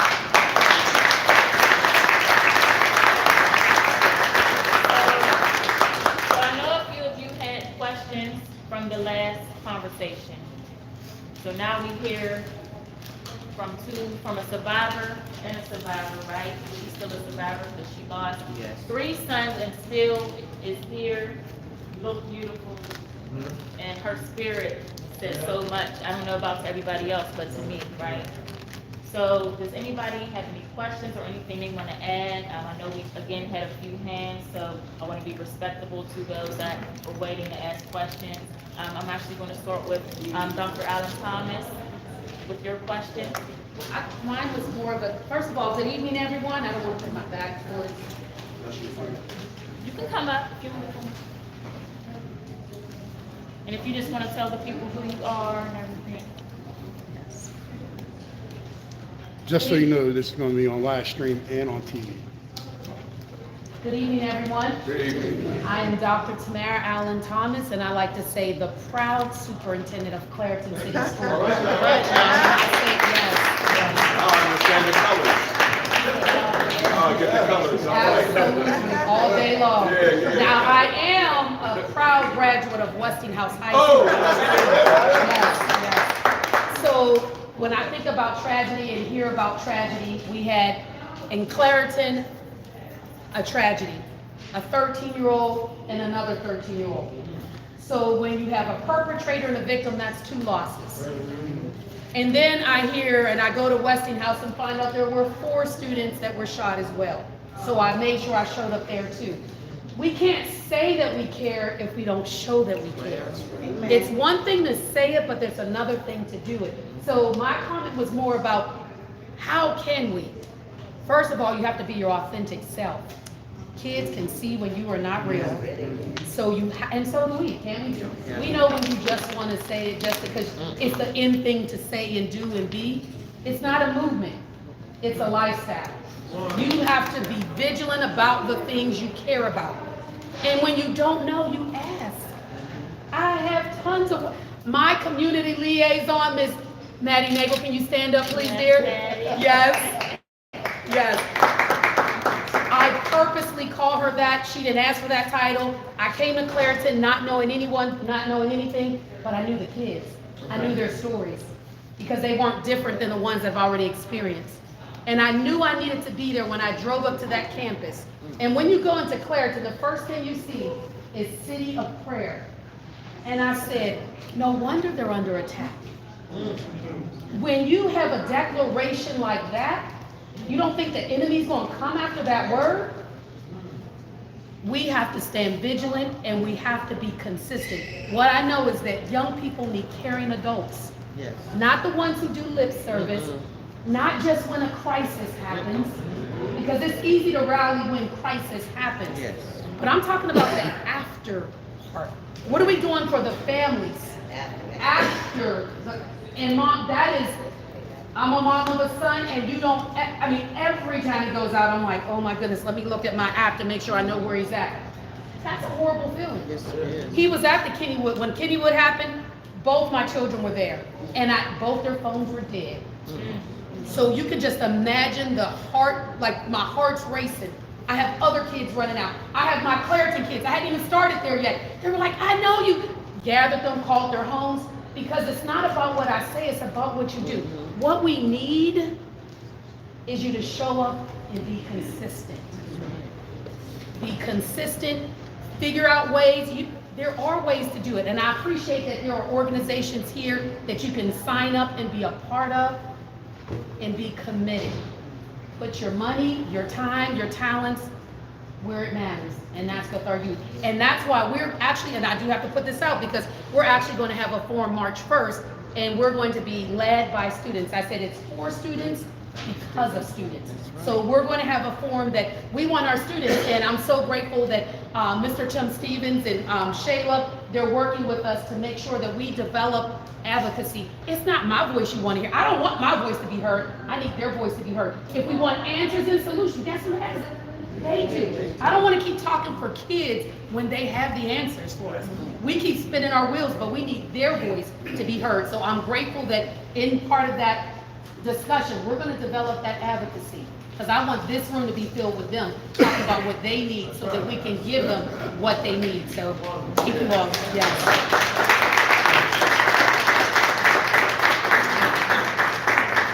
Dr. Alice Thomas. I again look forward to having our youth peace summits in your schools. Yes, moving forward. So thank you so much for sharing. So with both of your stories, there's a amount of depression that sits in. How do you deal with that every single day? Something that helps me, or that helped me, when I decided to actually become the victor and not the victim, I actually stayed up days. I stayed up countless days, countless nights.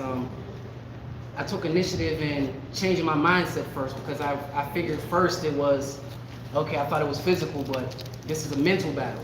You know what I mean? It's all about taking care of the mind first. So I started journaling and I started writing down thoughts and everything and feelings and ways that I could start changing myself and changing how I felt about things and how I thought about things.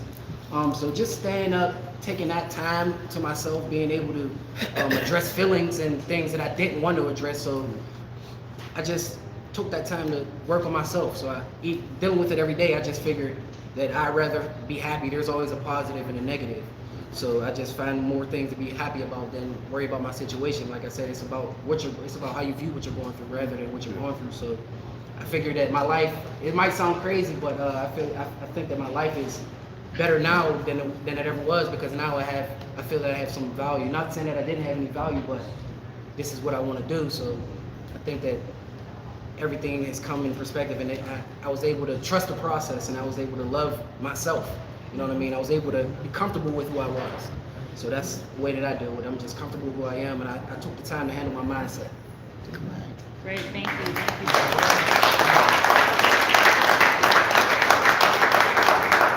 I heard the question, and I just need to say for me, and I like what this young man said about changing the mindset. Everybody always came up to me, they said, oh, your sons were so young. So God allowed me to flip the script in my mind. Because I know, we all know, if somebody go to prison or whatever, oh, he was down 14 years, or she was down 12 years. So God gave me the script to flip that script in my mind.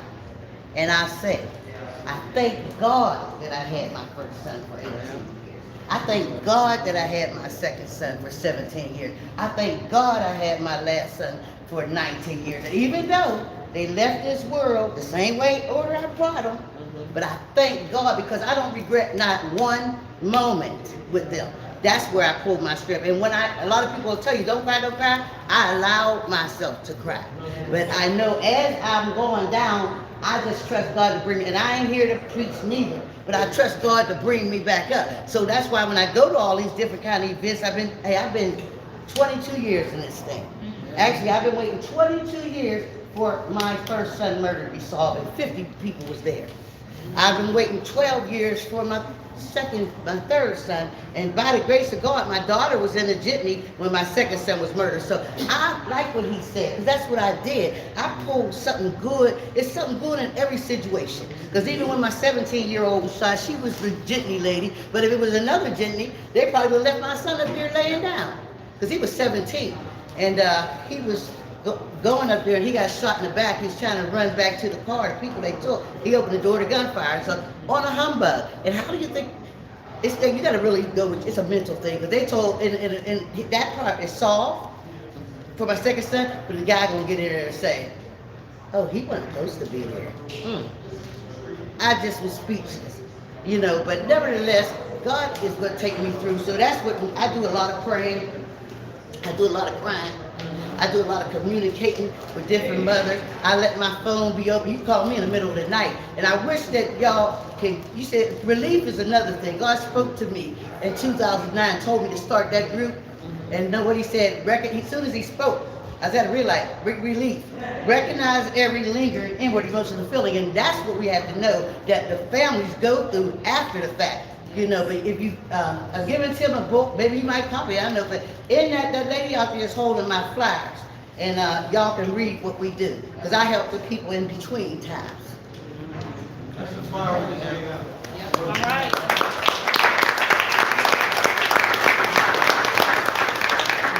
Thank you again. Excuse me, I'm gonna say helping others always help you. Yes. Did everybody hear that? Say that again, please. When you help others, that helps you to get your healed. You have to help. Absolutely. One more question.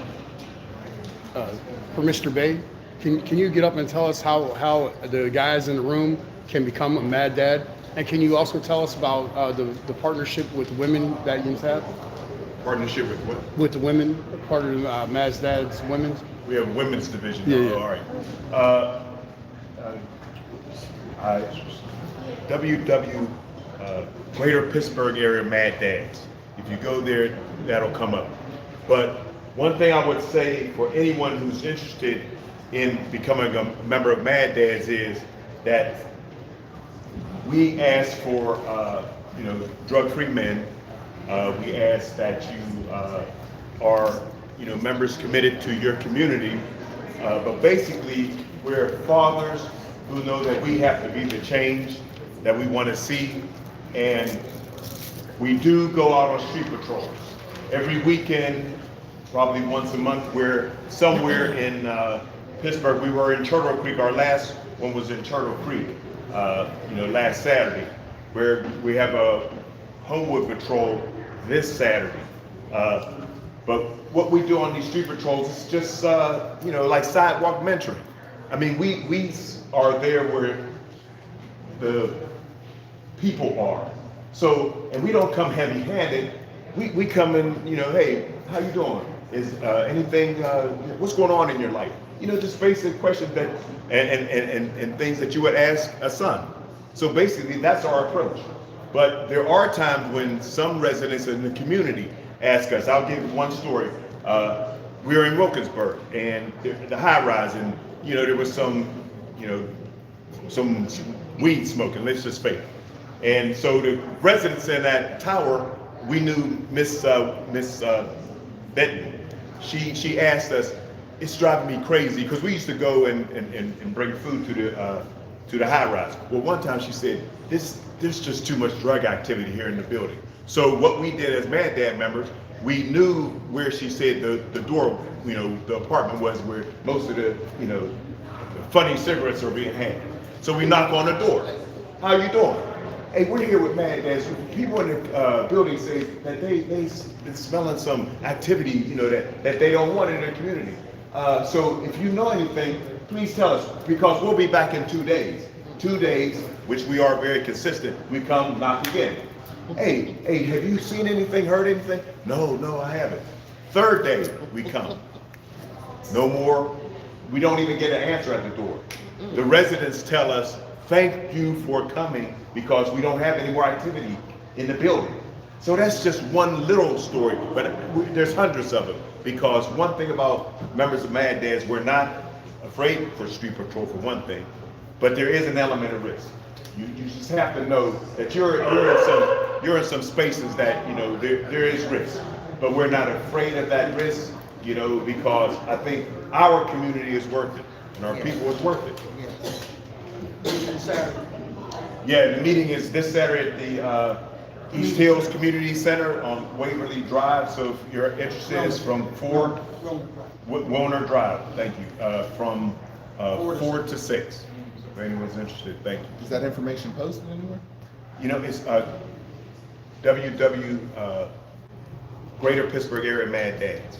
I have to get my, I have some material in the car. I don't have it here right now, so thank you. All right, thank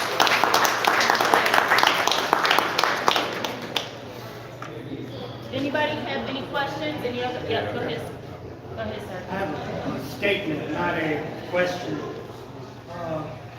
Did you want to come up? Not necessarily. Okay. Thank you for the invitation. My name is Reverend Timothy Storms. I'm pastor of Payne Chapel, AME Church in Duquesne, Pennsylvania. I'm blessed to be Diallo's pastor. But there was a question raised in the last session that I don't think was adequately answered. What can we do to be involved? What can we do as white people to be involved?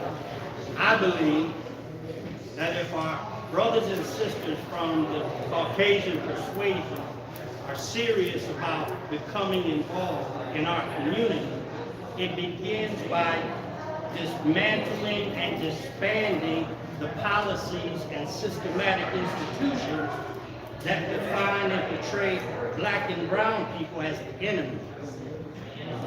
Tell the truth to your children and your grandchildren that you have benefited and continue to benefit from an unfair system that elevates you and degrades the other, whoever the other is.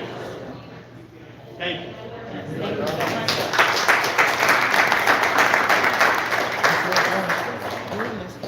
I'm Pastor Snyder from Double A Church. We do what's called table talks. We do what's called table talks with white congregations.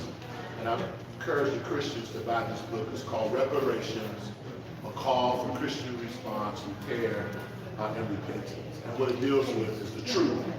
As Presiding Elder said, white churches own 685,000 slaves over 100 years.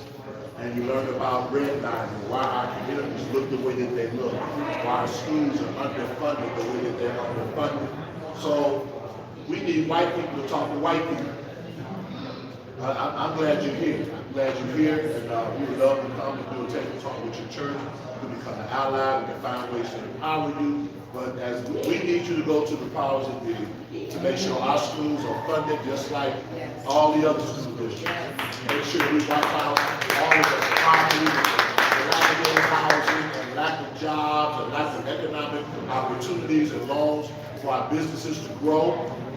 That's what the problem is. It's systemic. It's in the hospitals. A lot of times we look at what happened with the police department. We have the same problem. And many of you see the report in 2019. They said just move out of the city of Pittsburgh. And as a black person, you'll do better. So I'm glad we're here. So I think we got to have those hard conversations because a lot of people are suffering through no fault of their own. It's their zip code and their address. That's it. That's it. So true. So true. All right, do we have any more questions? Also, there was a notebook going around. It said the CAT team, which stands for Community Action Team. That is not our sign-in sheet. The sign-in sheet is in the front, so that's specifically, for the CAT team. So if anybody wants to be involved with that. I'm going to say, I don't have a question. I'm going to tell you a remark that several times when I had shared, I had a 10-year-old grandson after my son was murdered, and he asked me a question one day. That's why I hope something good is come together so we can work a way to kind of curb this thing. He asked me a question and I couldn't even answer. He said, "Nan, are they going to kill me when I get old?" The whole room went quiet. But this is a question that this violence when I was 10 years old, I didn't have to wonder that. But the violence is affecting everybody. I mean, even the smaller kids. So I just said it's time for us to put everything, everybody want to be separate, but it's time to come together. Yes. And I think that would help. Thank you, Ms. All right, so, Quick, Scott. go ahead, sir. And set up your store with single No, I'll pause it. ad products. Showcase them dynamically. So we're going to be showing a video. I just want to make sure I get all the questions. Please stand. It's more of a comment rather than a question. And I mean, I can say personally, it's about, like the one gentleman who was there earlier said, it starts with kindness. I mean, I can tell you, for me, I was that kid who who was depressed, and I had issues going on in my life, and not depression me. So you kind of get bullied and you got picked on. But when you end up having that individual who, like you were saying, who just walks up to you and says hi, that can actually change. That for me, it changed my life, because there was a period of time where I could have went one way or the other. I could have been that guy who was going to be the next shooter. But it was because somebody was nice to me, and it just broke. They were nice to me at that right time. And you never know when that right time is. And so you always need to be nice to that person. And it's funny because we look at each other in different boxes. We are this nationality, we are this color, but we have so many more things in common. I'm black, but that's only one part of me. I'm a man, but that's only one part of me. And I have a job. But if we start looking at each other, we end up having so many more things that are in common. And yes, it is good to have those differences. We learn from those differences that we have from each other. But if we start looking at what we have in common, we will find out that we are one people. And as one people, we will start loving and caring about each other.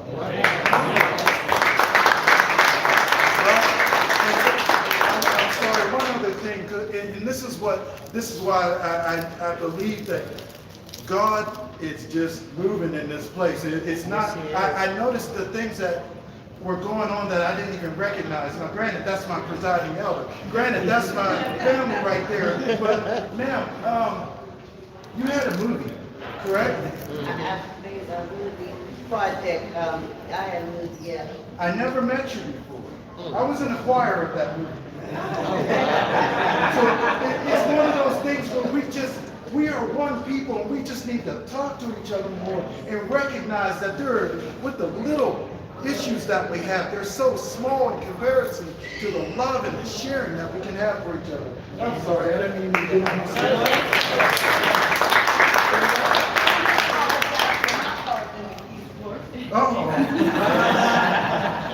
Sir, if you could please share your name, I did not get Oh, your name. I am Reverend Lowell Wright, and yes, I'm from the Keysburg also. Now, before you move on, real quick, we have at least, I have 4 ministers in the house. I hear a sermon time, the right time.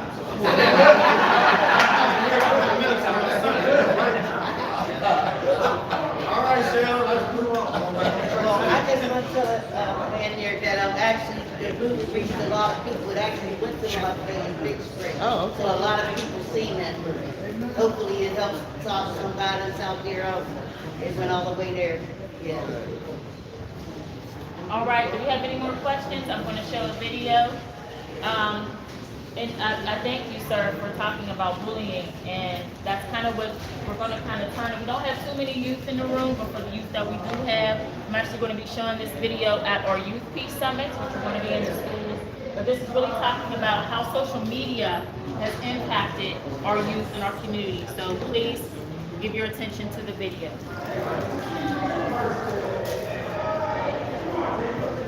Kids in social media.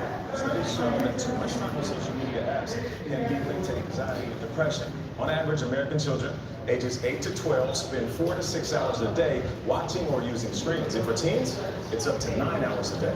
I sat down with my 11-year-old daughter, Mia. Can we hear that okay? Social media use. I wanted to find out which apps she uses the most and how they make her feel. Take a look.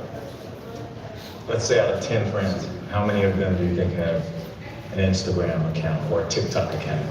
All of them? Now, do you use Facebook? No. That's for grandmas. She's not a... Okay. Do you use Instagram? No. I have an account, but I don't use it. Okay. Now, do you use TikTok? Yes. How often? Do you want the truth? Yeah. About more than 8 hours a day, probably. 8 hours a day? Yeah. And what do you use it for? I usually just scroll on TikTok and watch videos. When you're on TikTok, do you feel smarter?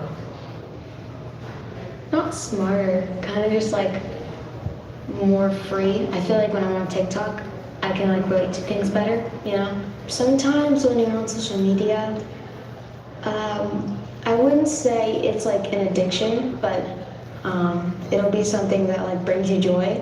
But then when you don't find anything on it, you'll still want to look for things that'll make you happy. I feel like at one point you were addicted to TikTok. Yeah, Do you think you were? definitely. There's no doubt. So let me ask you this. Do you like the color of your skin? Mm-hmm. Do you like the way you look? Yes.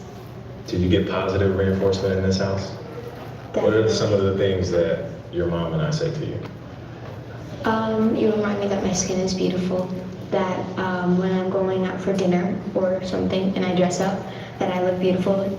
Are there times when you're on social media and maybe you don't like the way you look or you question how beautiful you are?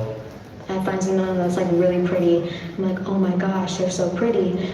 And then I'll look at myself and I'll be like, oh, I wish I looked like them or something. But then don't you turn around and think to yourself, I'm also pretty? Yeah. I'm like, oh, I'm pretty anyway. It doesn't matter. What would you say to kids who are on social media because they don't measure up to somebody else's standards, their lifestyle, or the way they look? They feel sad. So recently, on the first day of school, I tried to dress my best because I wanted to make a good impression. You're in a new school. Yeah. But then I realized like most of the other kids, they don't care. And I have lots of respect for people who just don't care. Because as long as they don't care, they seem happy. Because at the end of the day, you might as well live your life as happy as you can be and just enjoy every second of it without trying to compare yourself or anything. Man, you are the coolest. I know. I'm And kidding. the smartest, and the most beautiful.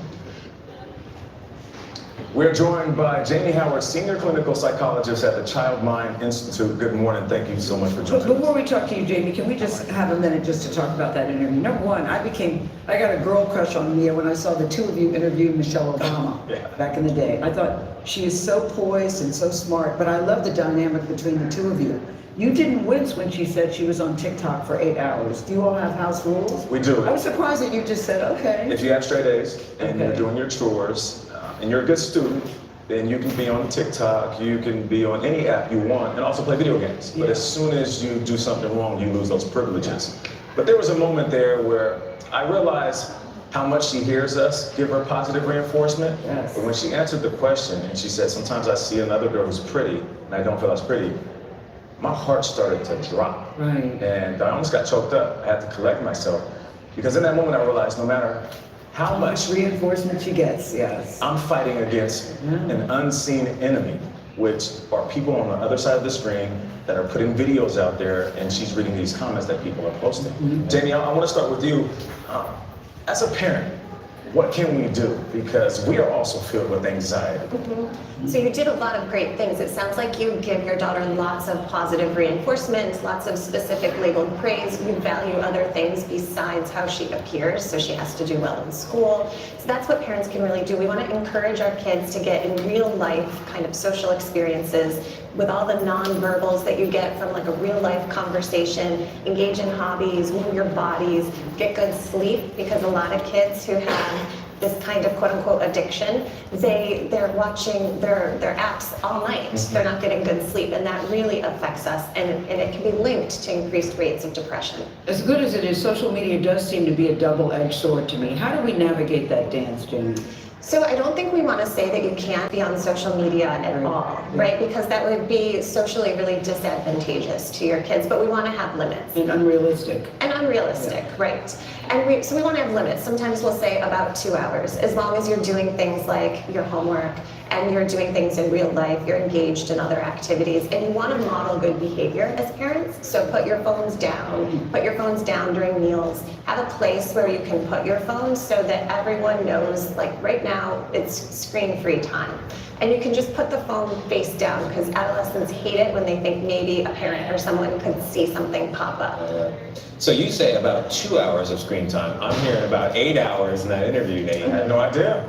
It was eye-opening for me. And I realized the moments where she is on the phone. She hurry up and gets her homework done, we check her grades, and she realizes, I have a ton of time on my hands. And living with 2 older brothers that are teenagers, she's like, I'd rather hang out with my girls on social media, because it's a experience where it's a collective, about 5 kids doing the same thing on a social media app. Right, which was so helpful during the pandemic too, so kids could stay connected. It's just the flip side is the social comparison. It's very hard for parents to try to police the hours. Almost impossible with my 12-year-old. Facebook, which owns Instagram. Facebook is for grandma, she said. For grandmas. Ouch. Yikes. Instagram also, no, it was a non-starter. I thought that was interesting. Instagram is going to introduce a feature where teens can take a break from the app. The details are yet to be determined, but could that help? I think that could help, having some sort of responsibility that we impose on kids, that we sort of model for them. Let's do this, let's take a little break, so that you don't get so sucked in, right? It's not technically an addiction because it's not a foreign chemical, but it's so what we call reinforcing, that once you're in, it is so hard to get out. Yeah, not just for kids, for adults. For adults too, yeah. Jamie Howard, thank you so much. We appreciate you. All right. So, I was supposed to initially play another video, but because there's not as many youth in the room, I chose this video. So there was a lot of things that affected me when I seen this video. You know, I love the whole dynamic of father-daughter conversation, you know, but you see that at some point he called social media an unseen enemy, right? So I just really wanted to start up this conversation because parents in the room, raise your hand. So that's pretty much the majority. And even if you don't have physical kids, right, a lot of us have spiritual or, you know, mentees or mentors, right? So I really wanted to focus on how social media, and I'm learning this working with the youth, is really that first step to get, you know, to a lot of the balance. You know what I mean? It's that first step that initially, you know, you have that argument, you have that beef on social media, and then it turns into something, you know, that is actually realistic, right? You know, so does anybody have any feedback, questions, or anything about that video? I always got something to say. It is not only social media. I have an 8-year-old grandson, and it is a beast. It's an evil beast. My grandson, he got all types of protectors on his video games, and it is, I don't care what you do, how you do it. I just heard the other day, my grandson was in the room, and he was on his little headphones, and while on his headphones, he kept saying, I'm gonna tell my pap. But I was too busy trying to, you know, I was trying not to pay attention because I was trying to do my own thing. And he just kept saying, I'm gonna tell my pap. You can't say that. I'm gonna tell my pap. He kept screaming and like, no, he kept saying my voice is on, and I ended up going in the room and I saying to him what's going on. He's like, Papa, you gotta hear what they're saying. Even on the video games. And, I mean, it is, however you all want to look at it, you can buy him the Barney game. That Barney game got a download to go over to something else. That got a download to go to something else. Them kids is gonna find it, and it blows my mind because I'm not a video game person. And I like really and truly like say to my daughter just this morning, I'm about to sue these people.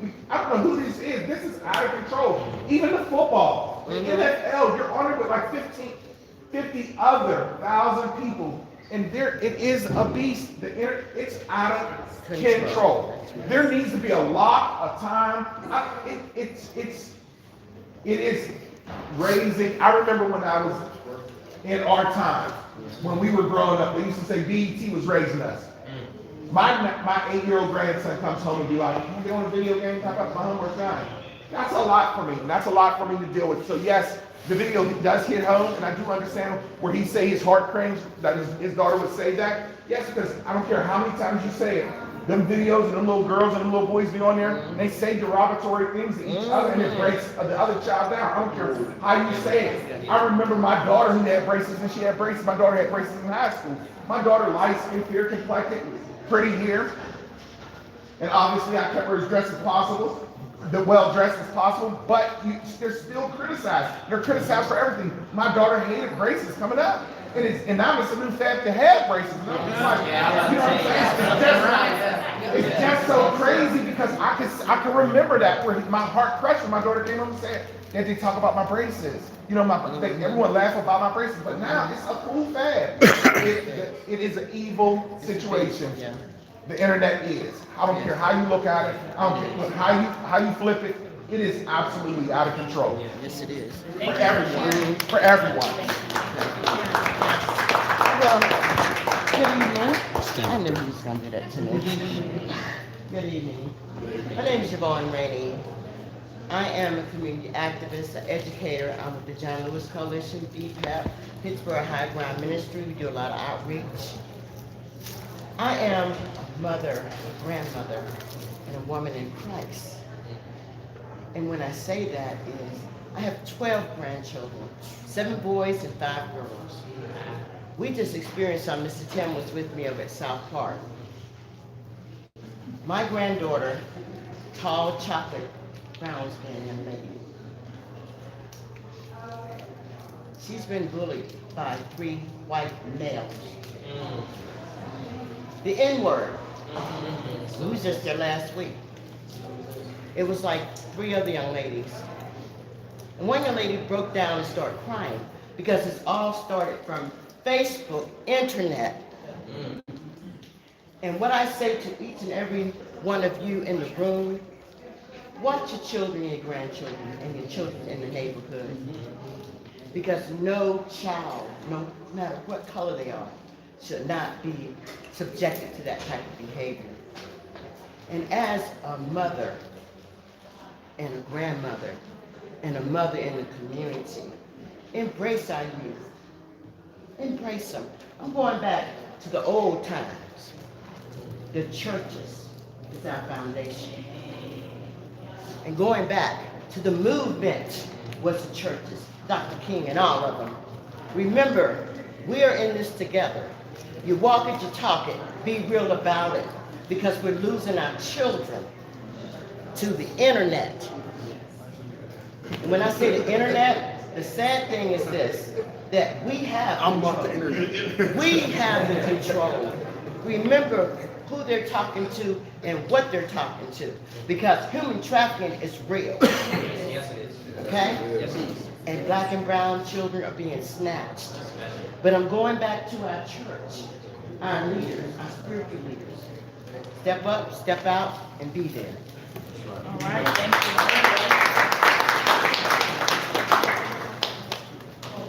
I'd like to say, as a young person, I grew up in the generation of the internet. Yes. So I'm a young person, and I grew up in the age of the internet, and it kind of hurts being a youth and teaching the youth, because it's like you see a reflection of yourself of this was me not even 10 years ago, and you see it become more violent, more vicious, and more aggressive in the sense where self-hatred is not just subconscious, but again, like you said, it's spiritual. To where they're looking at their spirit and they say, hey, I hate what I see on this other side, and I don't want to reach that other point what I'm afraid to see. And growing up in that time where, in the internet, to where, I'll admit it, a lot of us thought it was a joke, but a lot of kids are killing kids, a lot of kids are killing themselves, and a lot of kids are killing their parents and their grandparents. And to where it has no color. White, black, pink, purple, it doesn't matter. You're affected. You could think, oh, well, that's not my child. But guess what? That person who's not your child is looking at you, and they might see something that they hate that you don't see. That's all I got to say. That's all I got to say. Yes. And my name is Julian Harris. All right, thank you. All right, so now, So my name is Rico, and since I am the internet now, thank you. I'm on 40 different social networks. There's over 200. Okay? I'm only on 40. And what I put out is, mainly against the community and everything that I cover. You know what I mean? Like we got the churches that you should be on internet. You should be on all the social medias. You know what I mean? Like you should be reaching out to your congregations. You know what I mean? Teachers should be doing the same thing. And then it's not so much, we go to a community and we know the crap is in the community, but we still go into the community. The internet's the same way. Social media is the same way. It's what we post that makes a difference. You know what I mean? Like we see like kids trying to reach out to adults and stuff like that, and you should make a comment about that and say, hey, that's not right, man, you shouldn't do that. Or where's your parents at? Why are you inboxing me? You know what I mean? Stuff like that, you know what I mean? Like, and then you see someone making comments about anybody, youth or anybody, and attacking them and bullying them. You should be on the internet, you should be on that social media, and you should be that voice in the posting and comments, making the comments saying, that's not right, you shouldn't be bullying this person. You know what I mean? Or you're beautiful, or you're intelligent, or whatever. You know what I mean? And uplift people, just like we would do right now in this space. That we could do that in that space to people that will never even see in real life. You know what I mean? So it's also about what we put out on the internet. You know what I mean? And on all social media. Mad Dads, I mean, you pump out your message all the time. You could do a TikTok or Facebook Live every time you do a walk. You know what I mean? Anywhere, Homewood, Swissville, downtown, anytime. You know what I mean? Do like a 5-minute thing. Say, hey, we're down here, da da da, and then more people are like, yeah, you're doing some great stuff. You know what I mean? So you don't need it. Well, we still need media, no matter what. You know what I mean? But you're doing that and you're pumping out your own stuff. You know what I mean? It's not negative. And it's not negative. You know what I mean? More people, you know what I mean? And that's what we need to do. We need to pump out more of the stuff that we're doing on our own. And then, you can call me and hire me. And, I do social media content. Just so you know. That's good to know. But I mean, we always have to put out more positive stuff. You know what I mean? And not just, worry about the negative stuff and cry about the negative stuff. A solution is to attack the negative stuff that we see online. I'll bring that up at the meeting. Thanks, Rico. Let me say this here, folks. I speak at a lot of organizations through either Mad Dad, Noble, or other organizations. Stop being scared of your children. That's right. That's Okay? right. Some of you won't admit it, but you're scared of it. And here's what I know. You letting your kids dictate your house. They might be giving you a little something. You don't want to know what they're doing in the room. Let me tell you something, what I told mine. I run this. That ain't your room, this is my house. And if you lock that door, I'm taking it off. Okay, I told my grandkids, which are grown. If you don't want me to manage your kids or babysit, don't bring them. Because I'm going to whoop their butt just like I did yours. You got to talk to your kids, and I'm not joking, you got to love them. But you don't let them dictate your house. We got a lot of parents out there who do that every day. Stop that madness. Thank you, everyone, for your feedback and your comments. Just really quickly, again, this is for the community action team. So whoever signed this, I will be calling you. This was not our signing. Tim wants us to make that clear, okay? So I'm gonna actually play another video, but before I do that, I'm gonna bring up my sister, Amaya Bose, and this is her first time speaking in front of a crowd. So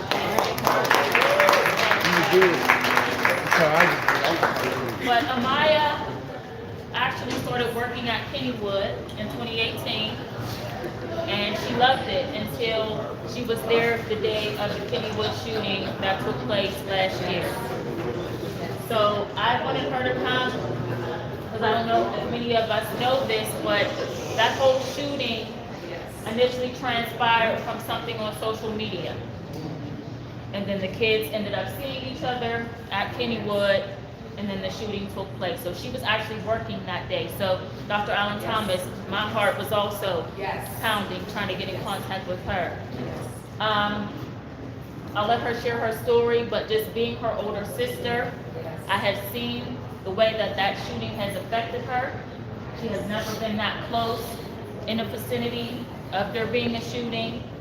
And as a result of that, she will be going to therapy because she actually started having some effects, not sleeping and, you know, really being affected. So let's give a round of applause for my sister.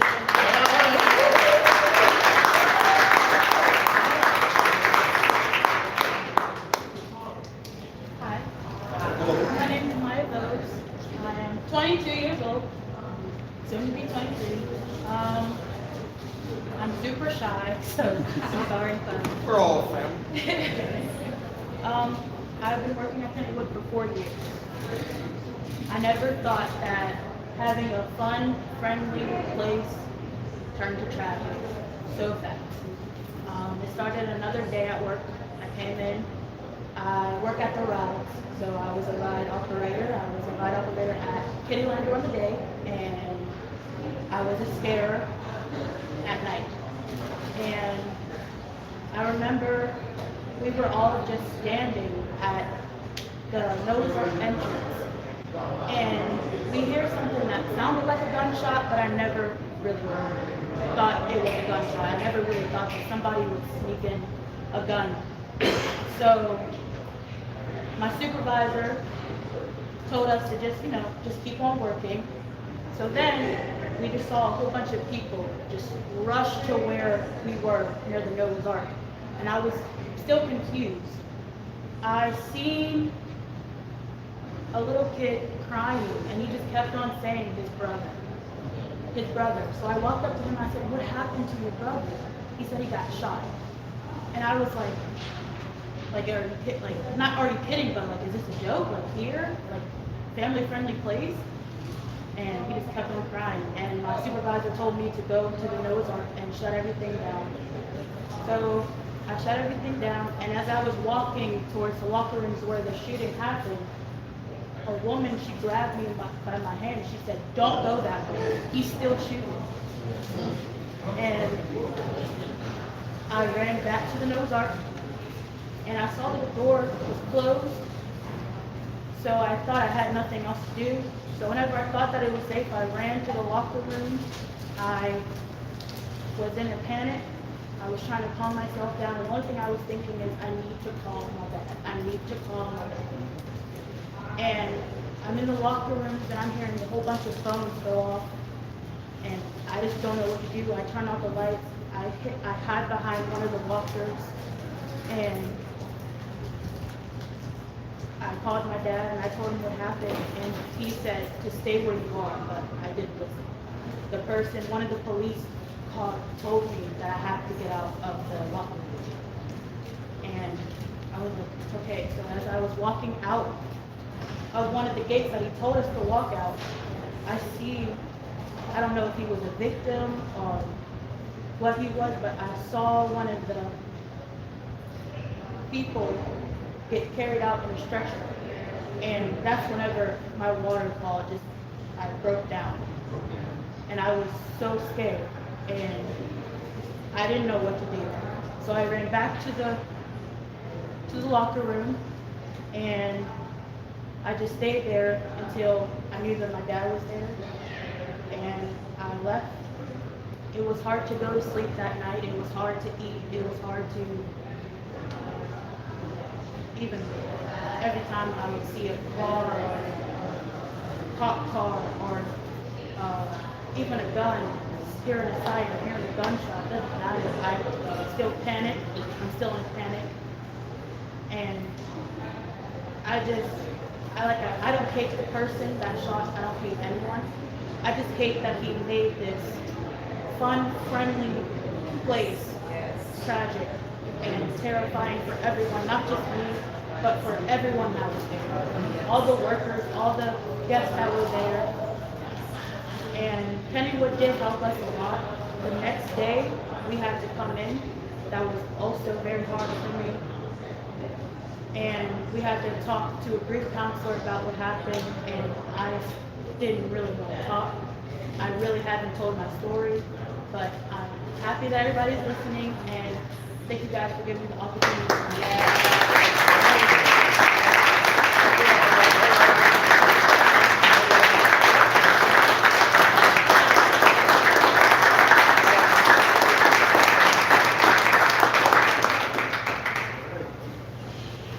So Maya is my youngest sister. So we have a very special bond. I was 12 when she was born, so she was like my little baby doll. Dressed her up, put little headbands on her. But seeing the effects, you know, and Maya, she's always been a little emotional, and you know, but through this tragedy, I know it's made her stronger, you know. But again, she's still dealing with. She's going back to Kennywood. What, in a month or so, she'll be starting back. So I'm trying to prepare her, right, to get back in there. This is her job, you know, that's how she makes her living, you know. So I really thought it was important for her to share her story, but also for others to listen that these are what these kids are going through. And this is my sister, and I would have never thought that she would have experienced something so tragic to where she now has to go talk to somebody else, because we are very aware in my family that we can't fully give her, right, the proper resources and care that she needs. So thank you again, Amaya. I'm so proud of you. I'm going to play that other video really quickly, and then we're going to move forward in the program and hear from Assistant Chief Lavani Bickerstaff shortly. While she does that, we remember that at the bottom of your sheet, the entire program and the attachments can be found to the code, QR code to the phone. The entire program. If you work for yourself, you really need to get honey.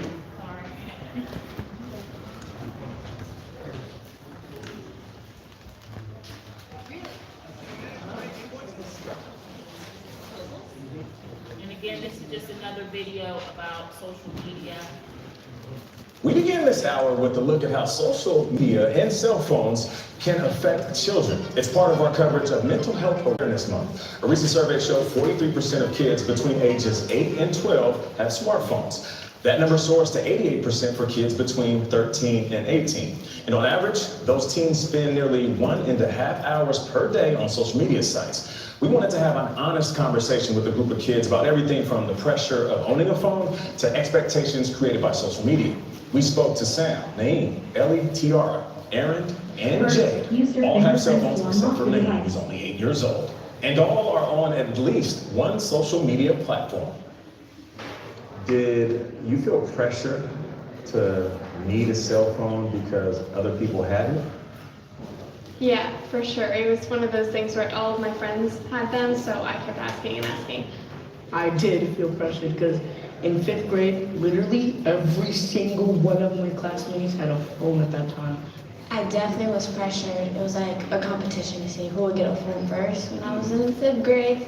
Have you ever felt separation anxiety when you didn't have your phone in your hand or you didn't have access to it? In the past few years, it was like, when I would get my phone taken, I'd be like, oh, I miss my phone. What am I gonna do now? I felt like I couldn't live without it. I've definitely felt it. Like, I know my friends have like taken my phone when I was younger, and I would always get a little nervous about like, where's my phone? And like, that was the only thing on my mind when they took it. Like, I feel that I'm missing like, quote unquote, a part of me. I think I realize how impatient I've gotten when I don't have it, and I can't fill up the time with games or social media or things like that, and you're just like, oh, just stand and look around. Pretty bored right now. Okay, Naeem. Now, you don't have a phone, but you have access to an iPad. Games, Nintendo Switch. When you don't have those things, and you don't have access, how do you feel? I also miss it a part of me, like Aaron said. The main way you guys hang out, quote unquote, with your friends outside of school, social media? Outside of school, me and my friends, we do a lot of like voice calls a lot, and we play games, and we like do study calls. We probably do that for a good amount of time. Maybe, I think this weekend we probably spent like 15 hours on call. Over the course of the weekend? Yeah. Okay, all right. Naeem, have you been playing video games or got lost on YouTube and just been watching video after video after video? I can't. Just hours? The only thing I would say, wanna watch, if no one tells me, nah, you can't watch that. Right. YouTube, YouTube, YouTube. Tiara, what about you? I would say I'm on TikTok 2 to 3 hours. 2 to 3 hours straight shot on TikTok. Yeah, Just sitting there scrolling. yeah. What's so interesting about TikTok? Just seeing like different people just make funny videos. It's like, and the fact that I can relate to the videos, it just makes me want to watch more and more and more. You're on YouTube or TikTok, Snapchat, Discord, but I feel like there could be a darker side to that. Am I right by saying that? Definitely that comparison thing that you do when you're scrolling and you see all these different people, you constantly compare yourself, and I think that's definitely a negative. And it always seems like they're living the perfect life that you are not, even though that's not true. No, I agree with what Ellie said. Like, it acts like they have a perfect life and they're perfect. They can do whatever they want. They have all that money. Compared to them, I'm a nobody. I like art a lot. I draw in my free time and I write in my free time, and then I see like all these content creators making like these gorgeous pieces of art digitally, and they're like younger than me. They could be like 12 and they already like mastered the use of like lighting and shading, and I'm looking at this and I'm like, holy crap, like why am I doing this? But there's so many other people that are like so much younger than me and have so much more potential than me. Basically, social media is everyone's persona, and it's not actually like how they are, but it's rather how they present themselves. So it's like hard for someone who sees that to like realize that that's maybe not, their life isn't as good as it seems. Yeah. Now, let me ask you something. When you were on YouTube during certain things that were happening in this country, did you see certain things that impacted you? Yes, I'm like, what are these police doing? Like, they wildin'. You're talking about police and brutality? Yes. What was it like when you saw stuff like that? When I saw something like that, I'm thinking that we're not even out of slavery anymore. Like, we're back where we were when times started. You're 8 years old and you were thinking that? Yes, I was concerned for myself because I'm black and these people are like disrespecting us. My time, and like I'm not feeling good about that. My final question is, social media is A great platform for some people, but a bad platform for others. Tiara, social media is? What you make it. It depends on what you allow yourself to see, who you follow, who you don't follow, what's on your explore page. It's just what you make it. Ellie? I was going to say, social media is its own world.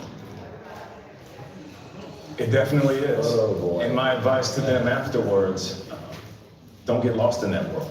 Yeah. Exist in this real world and tap into people that can speak encouragement and give you light and the right energy, because sometimes being on social media and getting lost in it can be depleting to these young kids. They seem to understand that, though, that I was impressed with Naeem because he's 8, but all the age ranges were saying what you see sometimes is not reality. They at least seem to be aware of that, were they? They are savvy. They were. Yeah, they were savvy as aware of I also explained to them that as adults, we struggle with the same thing. We watch a commercial and we're sitting there looking at some guy with a fancy car and a ton of money. And we immediately say, I want to buy this product because I see this guy doing that. And women do the same thing. That's how they market to us. So I just love the fact that they are realizing this and having this hyper awareness at a young age. Yeah, I would wonder if they think they're getting more out of social media or social media is getting more out of them. And if they can wish it away, would they rather live in a world without it? Yeah. Or do they prefer it this way? I know my vote is world without it. World without it. I'm a fogey now. Welcome to your 40s, Nate. We begin this hour. All right. Thank you all. Another heavy video. So I just want to challenge all of you at our next Peace Summit, please bring youth into this room. Please bring youth into this room. Again, we will be going into our schools and showing these types of videos, and I have a lot of others as well. But I have a 14-year-old son, I have a 10-year-old daughter, and this is what they see. We talk about these things. My 10-year-old daughter is being bullied in her elementary school. And I have a bullying program, right? So it's like we have to keep these conversations going, but we have to start talking to our youth and getting them in the room, just as Dr. Alan Thomas mentioned.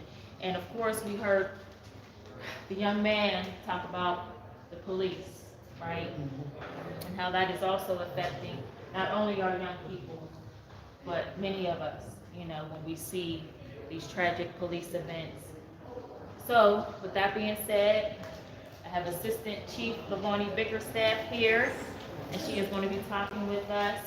And let's give her a round of applause.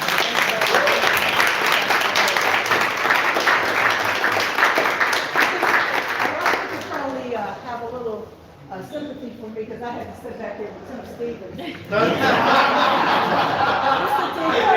for about an hour or so. But and of course I'm put on a timeline, so I'm going to kind of rush through, but not really rush through, because I want you guys, just the last video. I mean, didn't those young people have the answers?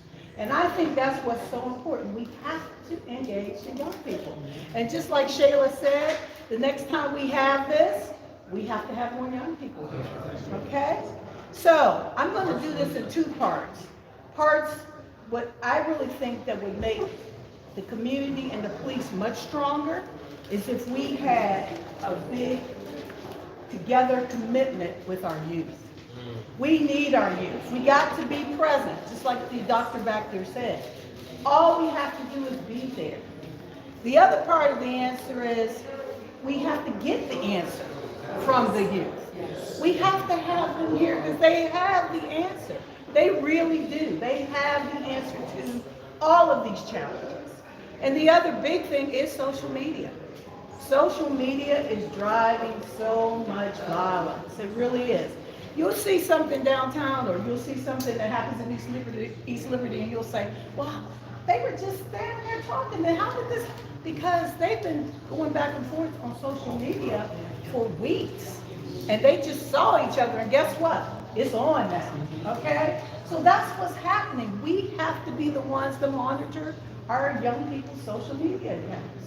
And you can definitely do that. And that's part of your, manifesto, I think it is. Yes. But you have to be able to do that.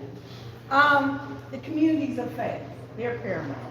We definitely need the communities of faith to help us out. They've always been the part or the linchpin with the community. Young people. Remember, I don't know, I think they still do have them, but you know how you have the youth ministry program? That really goes a long way. It really does, especially in the summertime when there's not a lot to do. If you have that youth ministry program, that really does help. So I think a lot of times, I know they probably didn't receive you well, but we have a lot of power. A lot of parents and adults feel powerless to the youth. We're not powerless. And guess what? A lot of times they require us and they want us to rescue them. They're too weak. Or I won't say weak. They don't have enough, they haven't built up that, I guess you could say, ability to say no. And there might be, I have to emphasize this to you guys. Out of 100 young people, maybe 2 is on that stray. But that 2 can really influence a whole lot of other people. And a lot of times, people are very concerned and very afraid to say, I want to get out of this car. I don't want to be here. I have been in the actual interview rooms when they said I wanted to get out, but I couldn't. I didn't want to do A, B, or C. Right. They depend on us to rescue them. Okay, so we feel powerless, but you're not powerless. They love it when you say no. You know what I mean? Oh, so that they can go back and tell their friends, I just can't do that. My mom said, no, I can't do it. They're looking for you to do that. The other thing that's really has been such a hard lesson for me the past year is how parents will allow kids, other young people to be in their home. They don't know their name. They don't know anything about them. And they don't know what they're doing with their kids.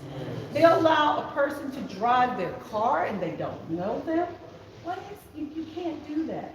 You have to be present and you have to be involved with your kids. Okay, what's his or her name? I don't mean their nickname.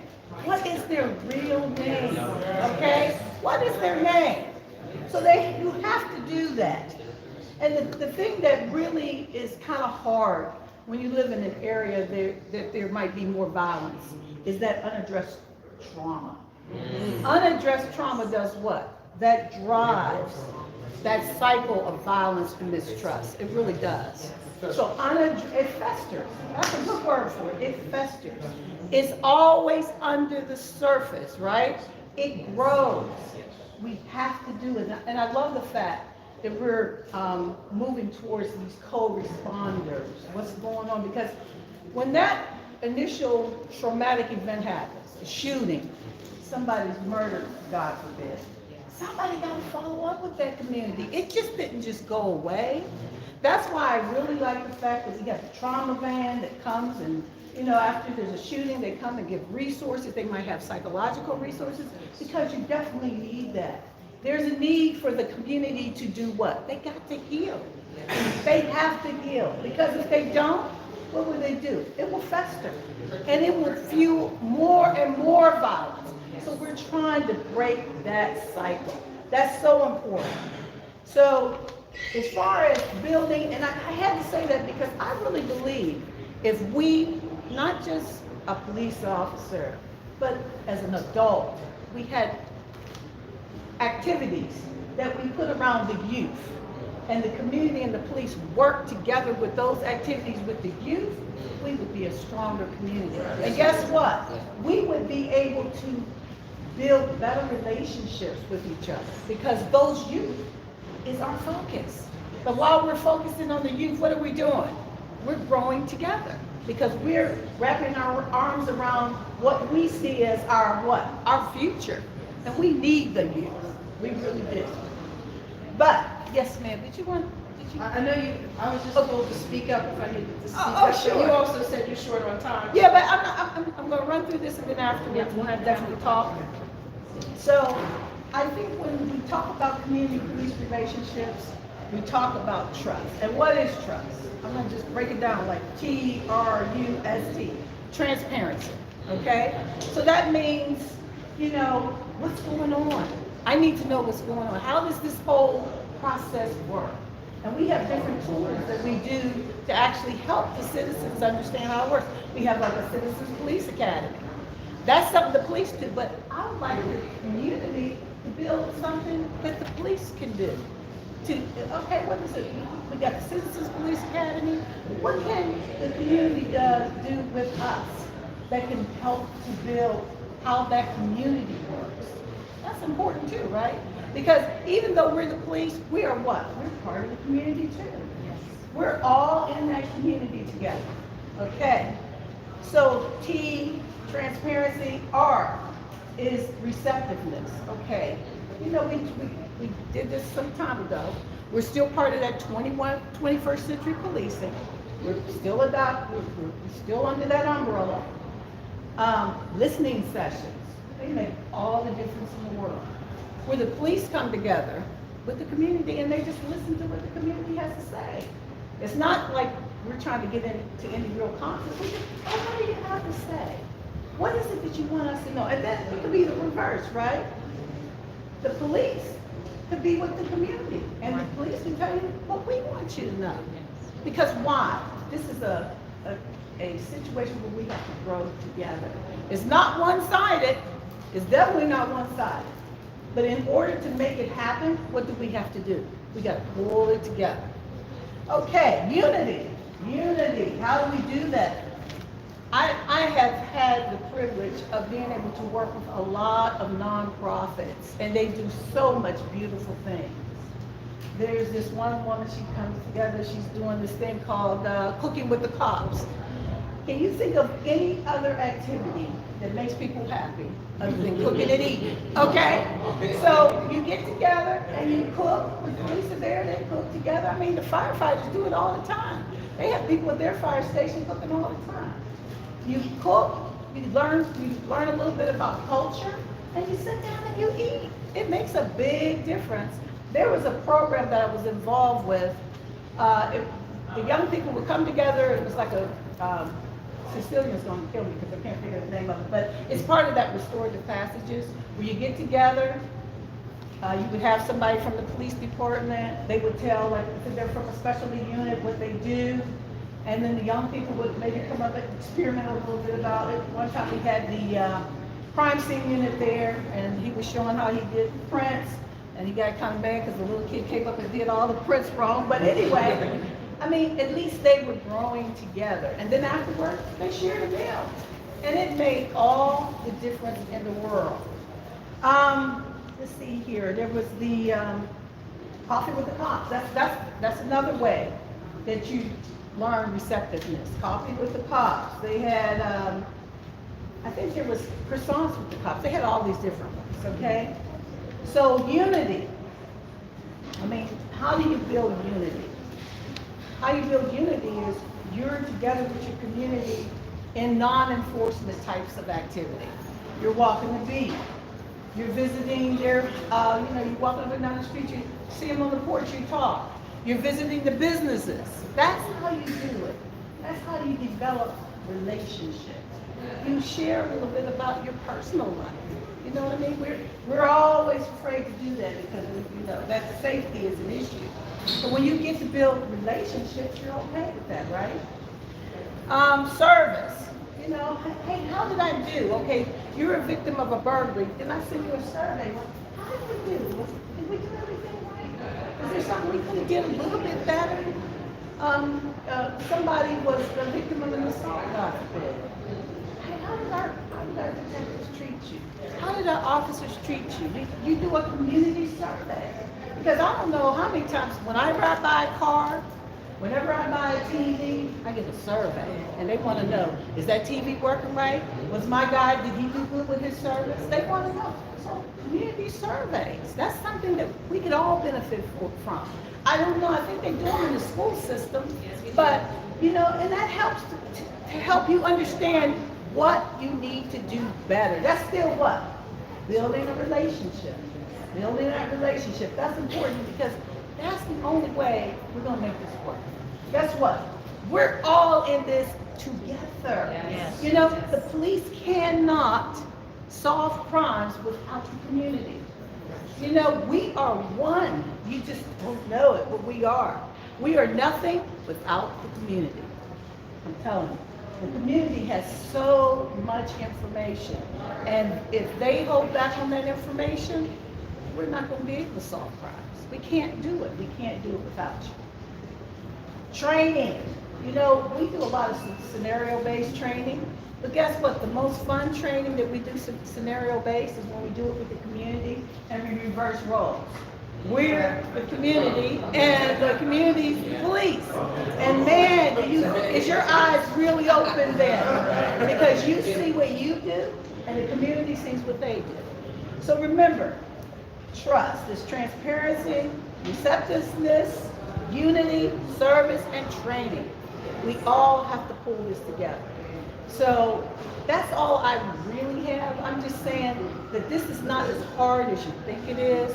When it comes to solving community problems, like let's just say there's an abandoned house and you want those weeds cleaned up. And you call the city and the city gets in there and cleans the weeds up. And then maybe you get some art students to come and do some art on that house to make it look good. Aesthetically, it looks better and it makes you feel better. In Philadelphia, they had an ordinance and it required homeowners to fix up their property, even if those properties were abandoned. They had to at least board them up, and they had some art students come and do artwork on those buildings, and guess what? Gun shooting crimes went down almost 30% because people felt better. They had ownership to their community, okay? And when it comes to community crimes, you can't solve everything in one day. But you just take a little chunk of something and you solve that. And you do it with the police and the community. And guess what? That builds what? Unity. And that's what we're gearing our efforts towards. So I just have to say, just like the doctor said back there, I'm horrible with names. You could probably tell me today and I'll forget it tomorrow. But I know you're a doctor. And I surely appreciate that. You have to be present. That's the most important thing. And we have to get the solutions from who? The young people. They have the answers. Did you hear those young people on there when they talk? They had the answers. It may not sound like we think it should sound, but it's the answer. And you can't have anything like this and exclude them. They need to be here. They need to be here. So That's all I have. If anybody has any questions, I just want you to know the Pittsburgh Police loves you. And we want to succeed with our communities. So, yes, sir.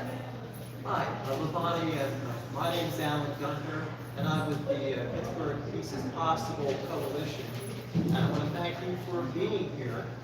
You came to our seminar at the First United Methodist. I sure did. I remembered you. I said, I remembered it. Well, thank you. And we really appreciate your coming and talking with us. And also we appreciate your coming here tonight. This is great. You know, you talk about building trust, and you talk about building relationship with the community. One thing that really add towards transparency is if the police would release the videos, the body cam videos, when an arrest has occurred. That would go so far toward building trust. And it's done all over this country, in Memphis and in so many other places. These videos are routinely released. And it would be a great step if the AD administration and if in the next contract the police agree to let us, to let everybody see. Let me just say this, I'm not in the union, just so you know. So I don't have a lot to do with the contracts, because I don't vote on those contracts. Sure. But as far as, you know, the releasing of the videos, that is contractual, like you said. Right. And of course, you just saying that helped us to understand how important that is to you. So, because I think we're on live everywhere. Yes. Okay, thank you. Y'all know she's our past president of NOBLE, I'm the past president.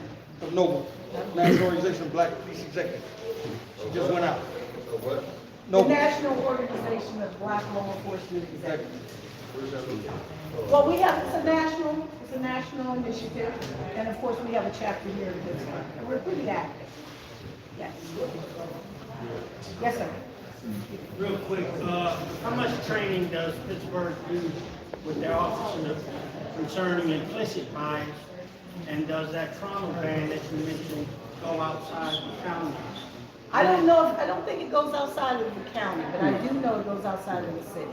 I mean, I'm sorry, I do know it goes outside of the city, and I think it does go in the county, but I don't think it goes outside of the county. Where did you say you're from? Duquesne. Okay, well, that's in Allegheny County, right? Yeah. Hopefully, We need to get hopefully that. you don't need it, Oh, we but if need you do need it, I'm almost sure that they will come out. How do I request that? Okay, so that is through the resiliency program. I can tell you afterwards. Okay. You can get the information. Okay, great. And then implicit bias. Thank you. When are you becoming chief of Pittsburgh? Okay, they're searching for a chief right now. Okay? Can we nominate you? That's the only question I She can don't want that give. person. If I could say something, I just want to say something to the gentleman. Hello, Chief. Hey, how you doing? It's not just the police. Because I want to say this, and I'm just going to be the devil's advocate. Because I work with the police. I try not to, but I have to. It's a system. Stand over there. It's a system that we must actually work with. You ain't got to move. And I want to say this just because it's this time of the day. We got to be cautious of the people who we vote for. The police are on our side. They are going to every bat for that to take place. These people, this someone's mama, someone's brother, someone's cousin, someone's aunt. That's someone's child who puts on that uniform every day and go out there and do this. And just for the benefit of these people who wear that blue, there's someone higher than them. Someone who is giving them orders, who is covering that. She talks about the contract. But that contract is being mentioned every day because they're saying for the people, for them to have the great relationship with us and to maintain that relationship, drop that video. I know what you guys are looking for, what you're asking for. Yes, it makes a big idea. But when you go in on May, whatever day it is, to go in May 16th to go vote, don't put his name in there no more because you know for the last past umpteen years, and this takes us back to the people who was here prior to, who said, white folks, go and talk to your cousins, your sisters, your aunts, your uncles. Because there's got to be a change that takes place. Because what is happening is, he is constantly doing what it is he won.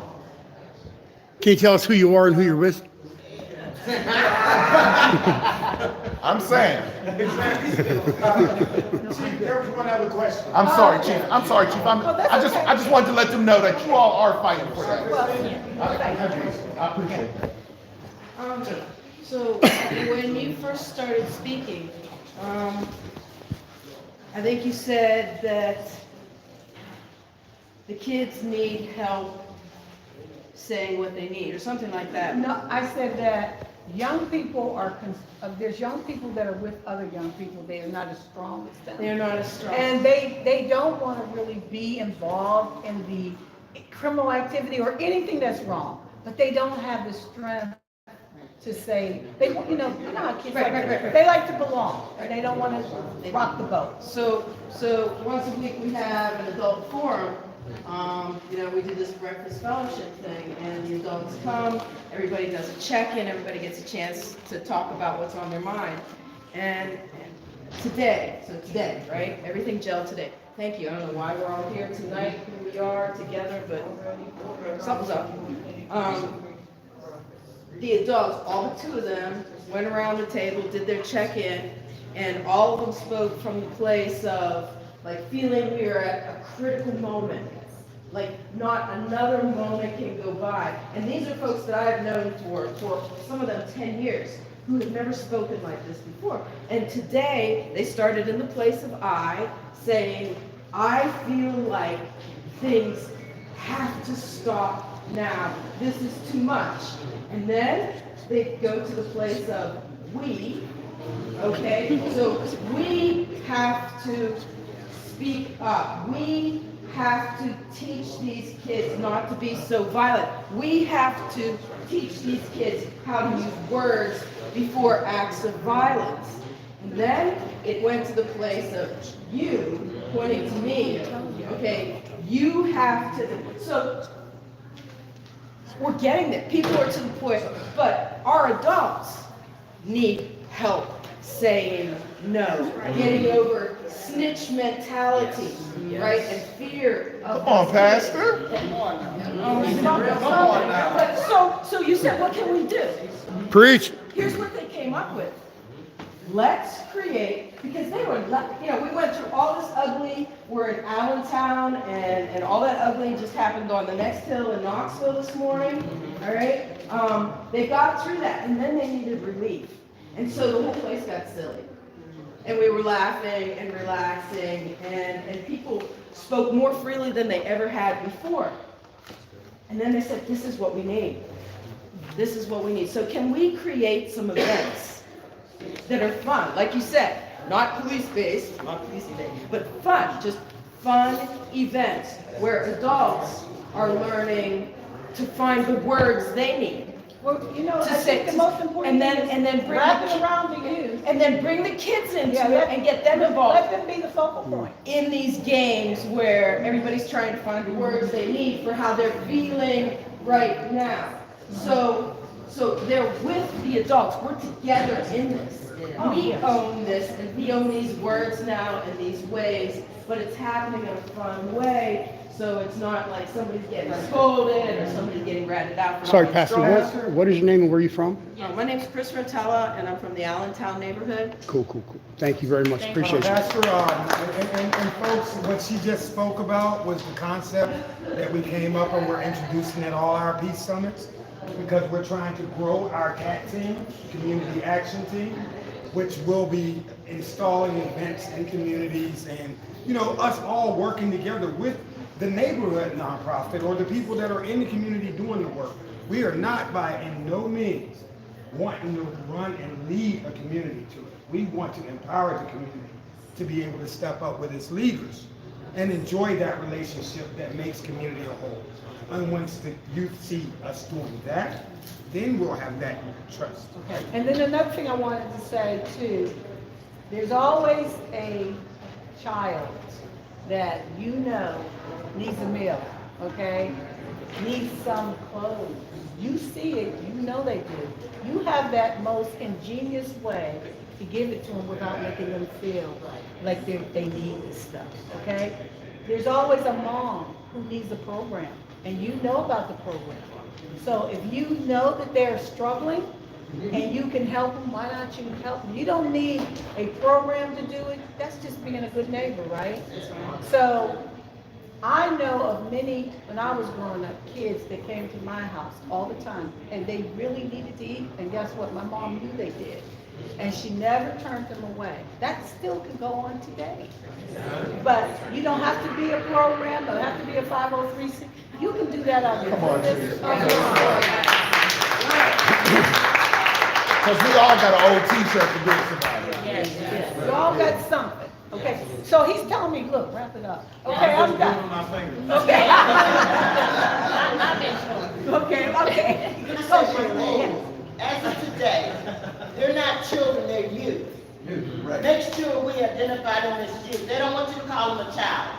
Because even with my teenagers, they like, hey mom, ain't no baby no more. I'm a teenager, I'm a youth. Let's start calling what they are. Youth. Identify who they are. Well, what age do they come a youth? Okay, listen, this is what my children, my grandchildren, my community. Okay. From 11 and up. Okay. They are youth. All right. And that's all I want to say. Okay. Identify. Give them their props that they would say. I'm a youth. Okay. I'm an old youth. All right, thank you so much, everybody. Let's give another clap for Assistant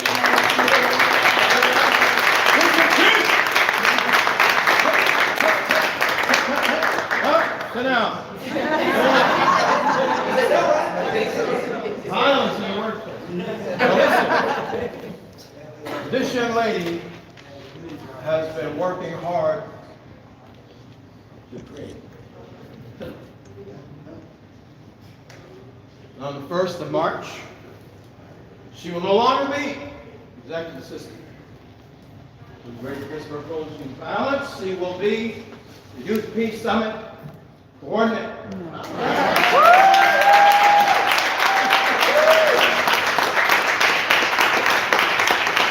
From our B-PEP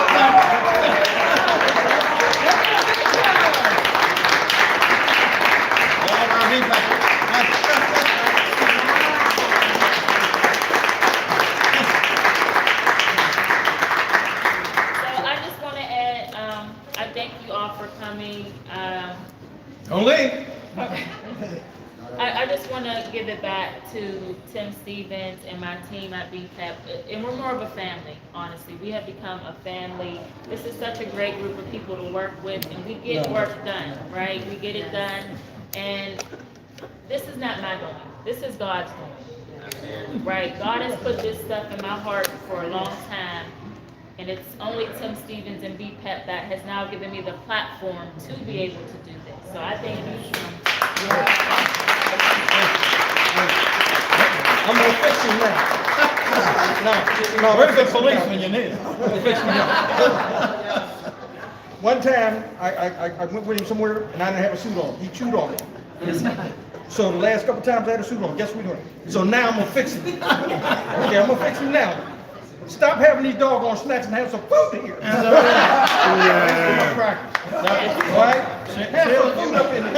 Shayla, you want to share what we're He didn't want to wear a suit because I'd have to tell him to button the jacket. Right. But share what we're going to do now with the last 45, 50 minutes with regard to the CAV community action teams. Those of you who signed this, if you signed this by accident, thinking it was an attendance sheet, scratch your name out. But if you signed it for further action, you're on the right path. Tell us what we're going to do for the last segment of the evening. Yeah, so what we're going to do right now is really just come together like we all have been and really get into groups, and that'll kind of be the last of our day together. And again, I thank you all for being here. I just want to take time to thank all our speakers, Mr. Ernie Bay, Reverend James Harris, Ms.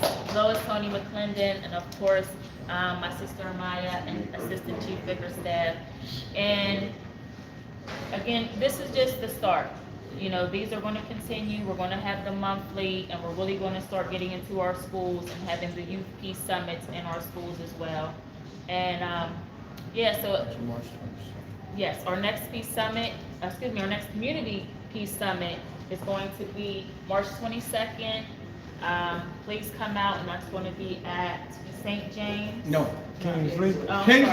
sorry, Kingsley Center, Community Center, Community Yes. Room 1. Community Room 1.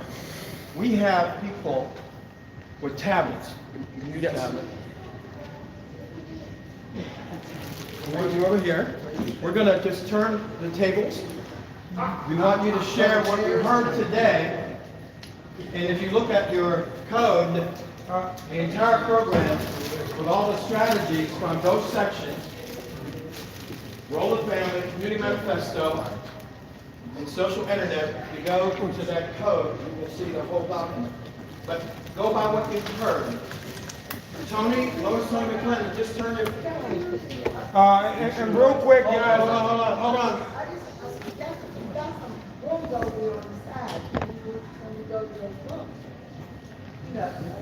They're not necessarily set up to hold it. Yeah, just turn the tables, because I want to disrupt these. Chairs. Turn the tables, take your notes. She's going to take the notes for this group. You all turn the tables and look at them. You all turn around this way. Chairs. Yvonne Brown is going to take the notes for this group. And who's taking the notes for this group? I don't think I am. Lori's going to take the notes for this group. And what we want to do is take the action steps, the strategies that you heard tonight and this afternoon, and share like you did, an action step for action. We have strategies. We don't need to talk about any more strategies. How to implement the strategies that have already been established. So just turn your tables and look at each other. Roy, you need to be over here, please. Devon, you're on the right. Turn your tables.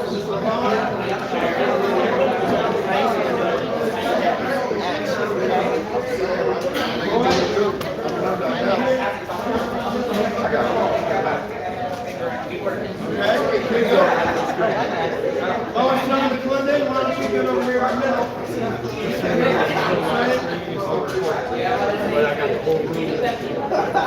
Just so you know. Who's over here? Who's over here?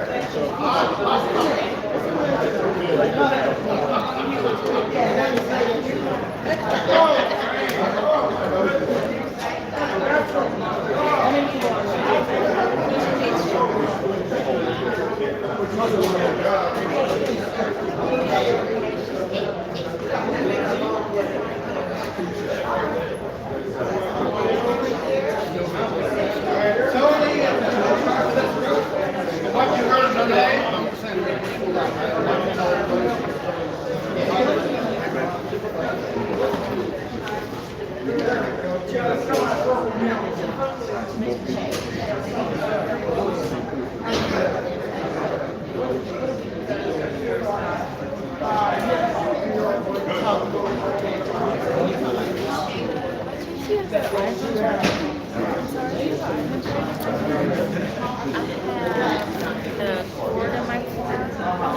It'd be great if our presenters could split themselves up and be in different groups. We can talk about their strategies and your life and how your history can move us to action.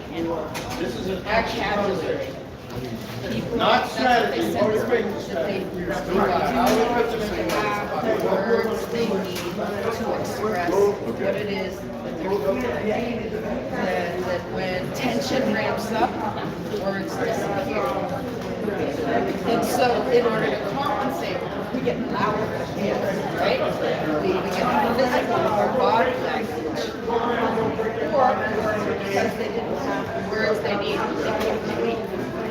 Instead of being able to calm themselves and stay in the tension. And a wonderful young lady said, you know, if I could not escape and I had to stay, I guess I would try to listen carefully and let people know that I have heard what they said and how it makes me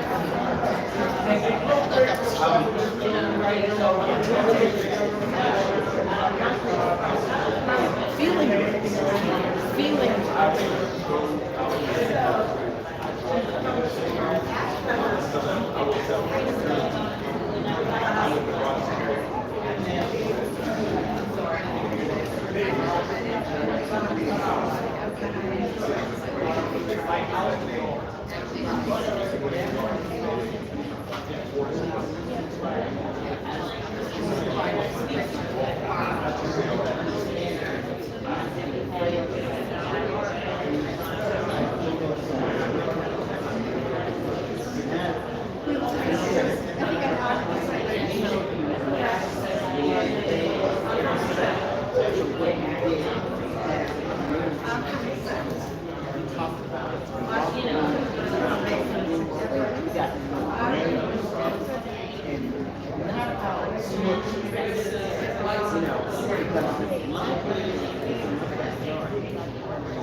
Presentation, you kind of summarized things. It sounded like a summary statement to me. That if you were angry, because somebody stole your joy and your safety.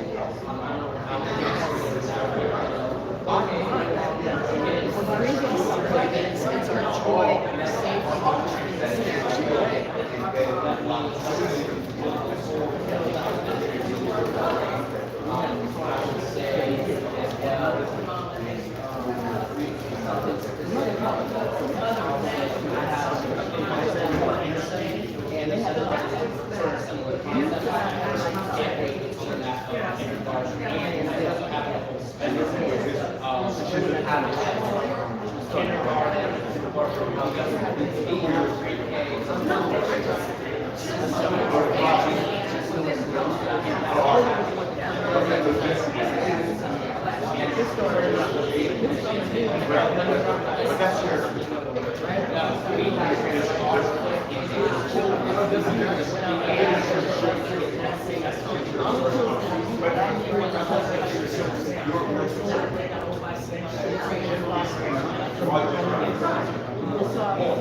Thank you.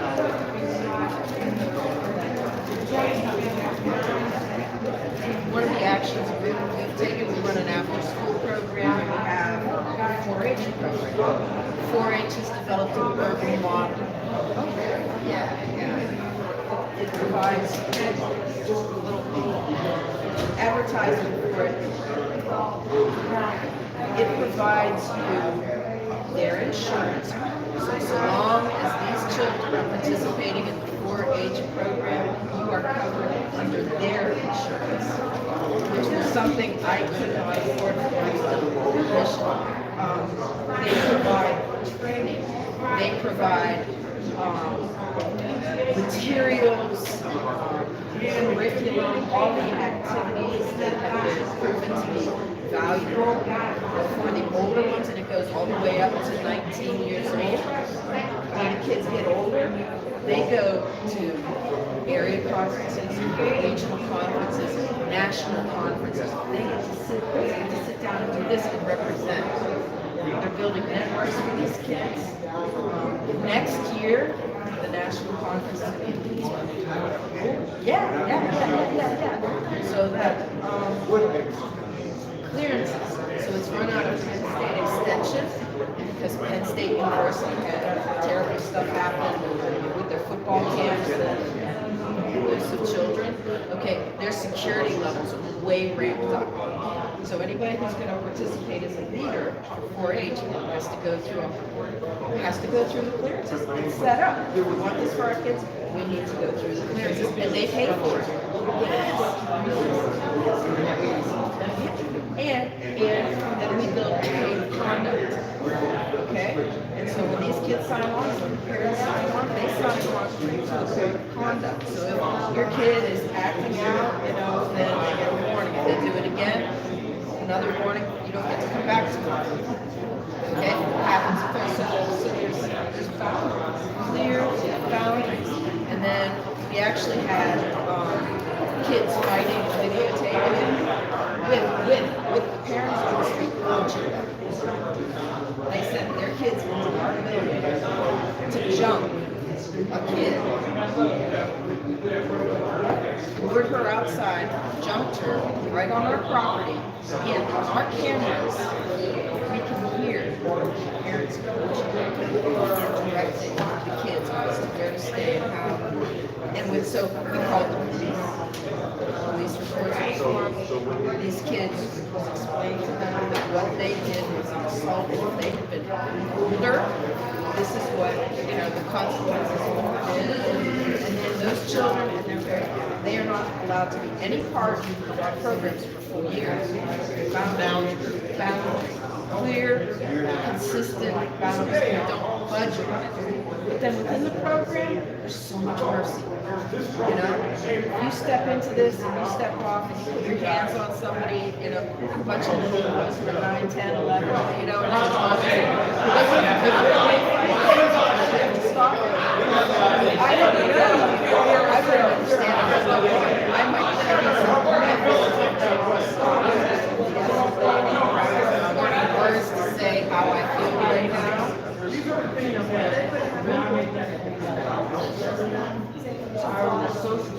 Oh, we didn't do it.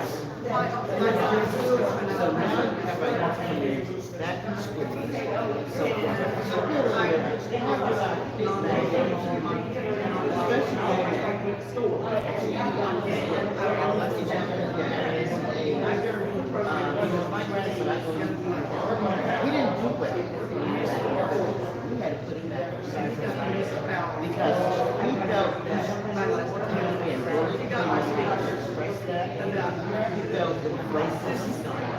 because you don't ever say, I don't care.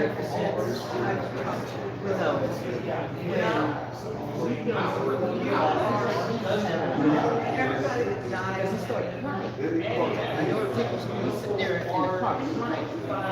You go to school crying. So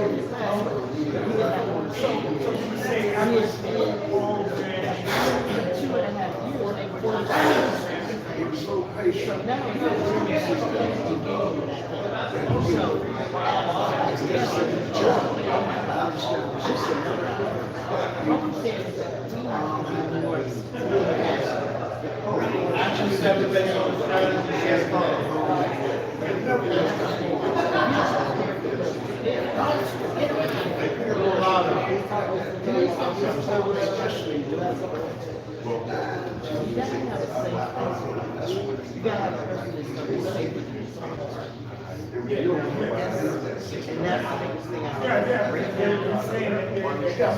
When our kids do a check-in, they always check in, what's your high, what's your low? And make my little notes over and over again. Their high is, we're here, which translates to, I get to be a kid. I'm gonna get back to my homework, I get to play, I get to see my friends and I feel safe. Their lows are typically something having to do with school, somebody bullying, or the teacher lost control of the classroom, and got loud, and stressed out, and the activity must be special. Hey, that's their punishment, they take it away. They have nowhere to play, just to be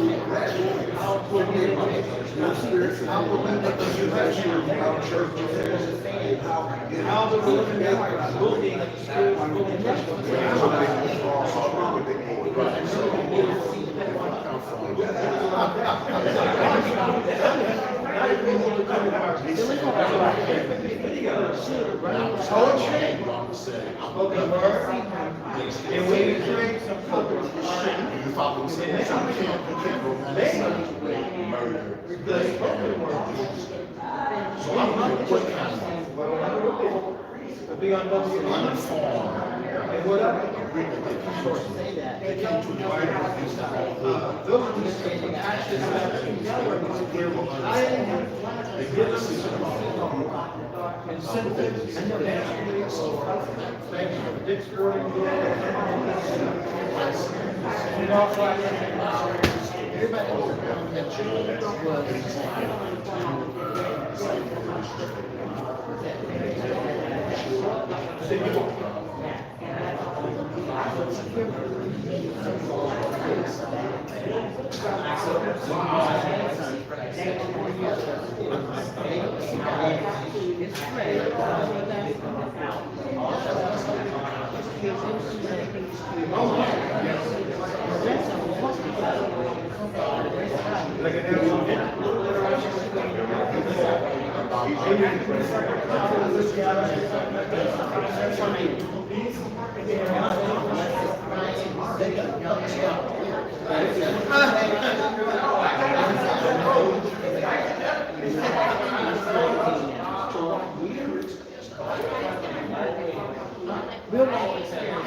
one another as adults, talk about that reality, tell them no.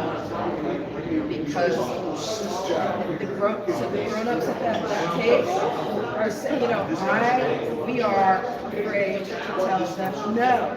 And there's a couple of people at the table, and I said, okay, so, there's tension in this room, and it's really, what are you gonna do? I'm gonna get out of here, because yeah, they're gonna run. It's like, no, you come to this table because we're here because we appreciate each other, because we're neighbors, because, why would you bail out? What strategies can we talk about and practice ahead of time to help one another calm ourselves and talk about what it really is that's going on outside? We use this tool, so psychology, counseling, social work, whatever it's called, it starts with core feelings of power, sadness, anger, joy. And that's the center where the excellence, and then it goes out another circle. And these are feelings that are an extension of joy. and then it goes out to another joy can be, I feel excited and anxious, or I feel peaceful, this is, so it helps people process not only what they're feeling, but then what was the experience that came to my mind that made me feel content.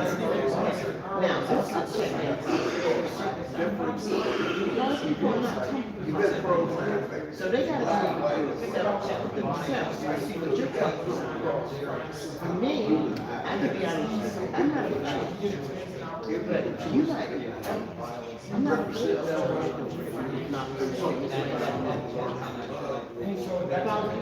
There's some things out there. You have to think about it.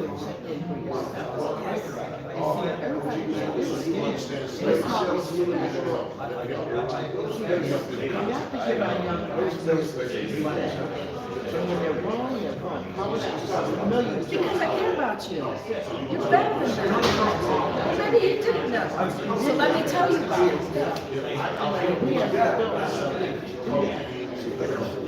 Because like my children, not going to try to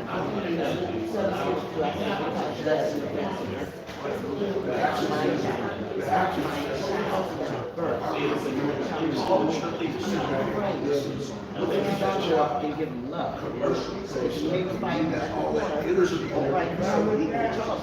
I dropped out just like rabbits. I don't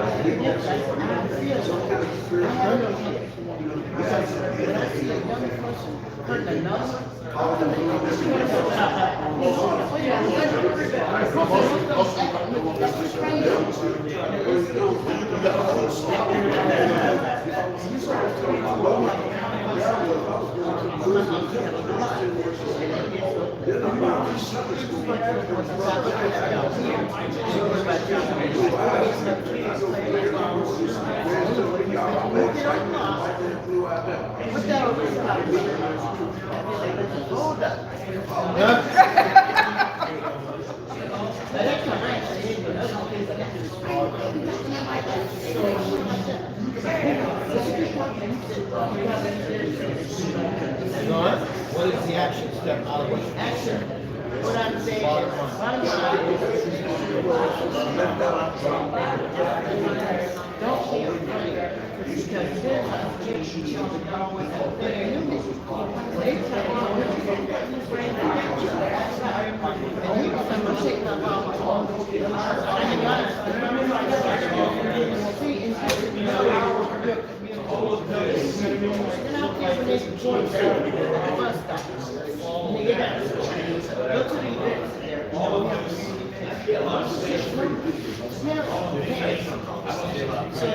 we started this thing, we don't have the access to produce and all that stuff. So we started buying fresh produce, short seconds. First, you go to our local shop and say, I explain it, so they give me the best price they can. We buy produce. We got wagons. Once a week, we load, not winter, we load produce into those wagons, pick out, we've got 4 wagons, there's an adult with each wagon, we take a couple kids with us, they wear a t-shirt, it's called neighbor maintenance, it's out of the wagon, but we go door to different streets, we go door to door, and we take those kids, they walk up to the door, with an adult with them, ring the doorbell, somebody comes, and they say, hi, my name is so-and-so, this is what we have this produce, and they have to know what's in their wagon, say what it is. We'd like to share with you today, if you need anything, would you like, can we get, can I run down the steps to the store and get such and such, stick it on this little bag and they take, but they're learning their neighbors' names, the neighbors are seeing the kids do the kids are here, grown-ups say, she is the sweetest thing. Thank you so much. And then I hear, because I serve more like a chapel inside, is your kids, those children, and then I get a chance to tell them, you know that one? And then it's all this relationship. That's it. Use your manners.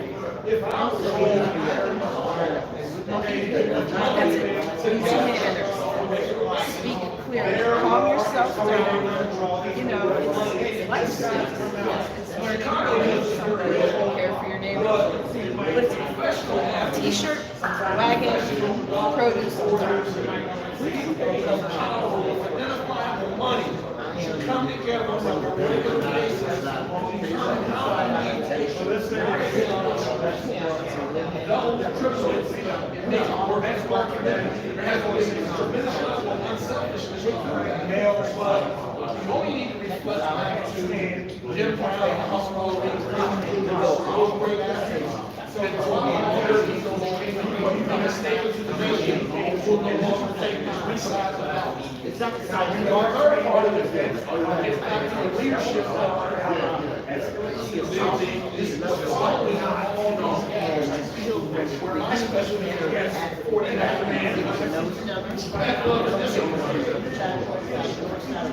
parents, coaches, leaders, teachers, all have to respect kids, give them a level of love. But the missing component is the discipline. Now, our own school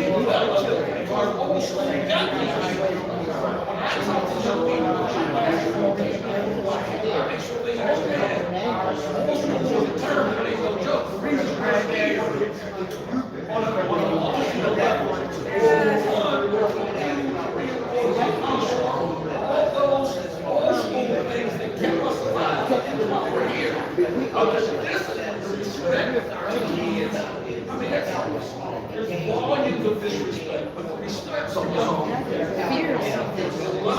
It smells, it has a feel, it has a function, it has a sound. And when I say to the kid, I'm the coach, you're the student, you will do what I say. We had those better students. I work with kids between the age of 7 and what I tell you to do, you must lead. And these kids are very scary. Temptation is the desert. So Jesus is driven into the desert and he's tempted by whatever the devil's things are evil, whatever the tempter, we did this little exercise with the kids after they sit in pairs. What you tempt each other. What you tempt each other. I have no idea what they're going to do. And then when they were done, and then they would have to, after the friend tempted them, they would have to say, no, no, and they'd like screaming no. But then, so what was your temptation? What did you think? What did you want your partner to do? What did you get off and what?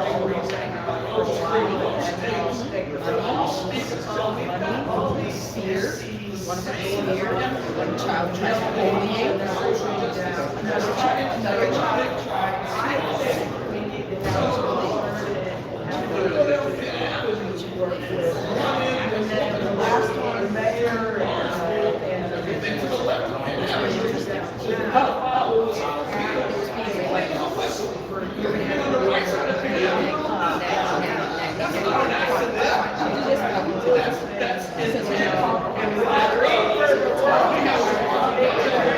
what do you need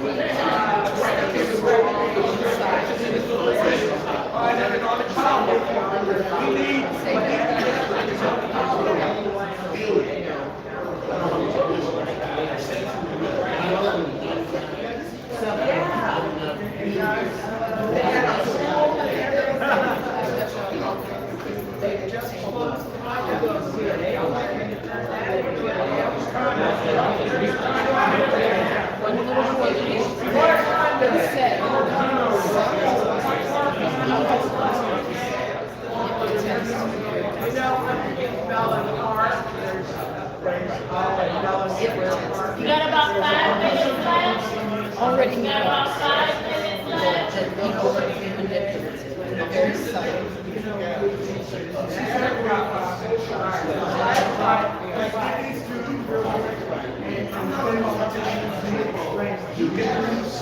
That's a gap. Every Tuesday, every other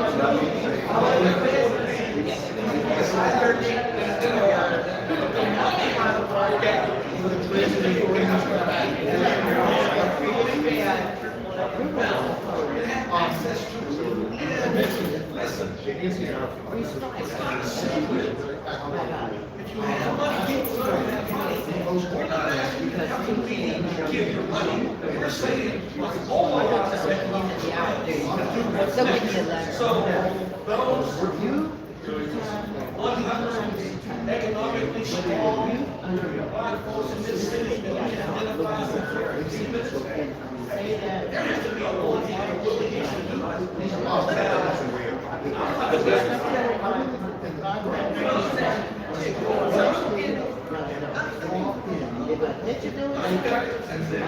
that's what would make the membership clear. But I think if those people would have and the importance of them is not to get it's not to get your money. It's your strength. How do we manage your money into more money? All right, so now YMCA can make it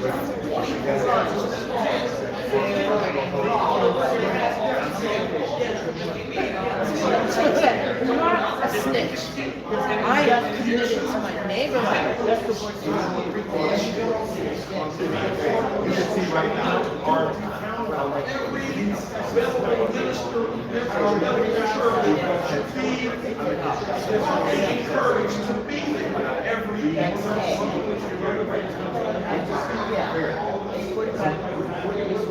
because what happens then is they go out and leave their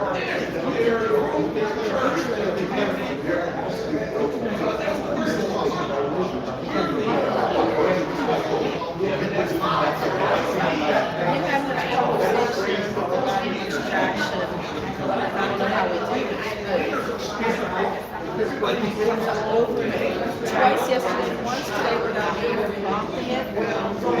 Pastor, all this is great and good. But when they come to the end of high school and there's no job for them, what do? Where do they take their anger and their frustration? They create their own like activity and drama, power structure, and training on each other. So what do you think?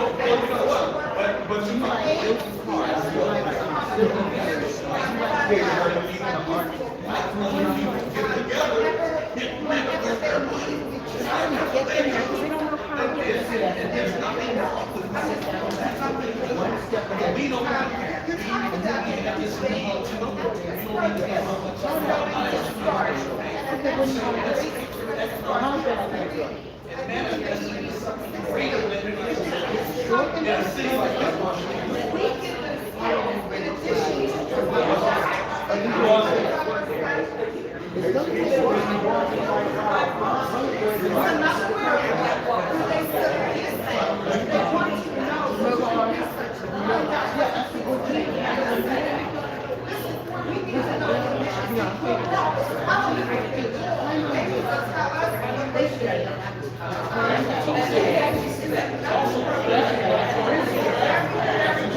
So this is for pastors.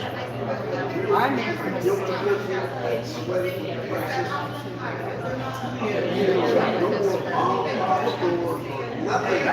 Jesus still loves me. That's so loaded. They know this has already happened. They know this. If they're talking to their boss, they know this has already happened. Pastor. My critical. All right, I know. Somebody's gonna jump. My best. We are at time. I know I could tell y'all got some great conversations. So make sure you come to the next one. So we will continue. But this is how it's frightened. We want to be respectful. Listen to Shayla. Shayla. So I hope that you all have something out of your groups.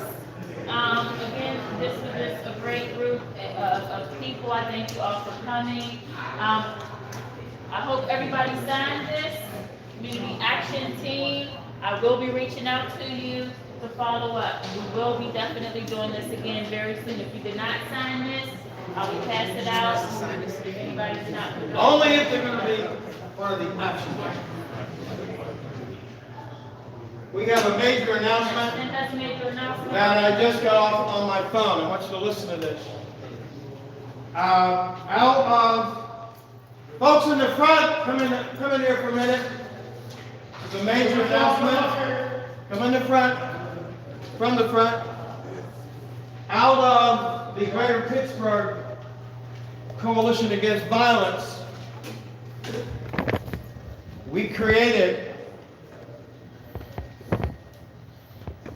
in 2013, we had our first corporate equity and inclusion roundtable conference. We had our 10th, November 16th. We created the corporate equity and inclusion roundtable in response to violence. Our theory was very simple. If black people are working, or black people are being retained in employment, monitored, not mentored. Too many of us are monitored. But mentored, promoted. And if our black businesses are being supported by the majority community, as well as the minority community, the violence of which we spoke and are speaking about while we sit tonight will subside.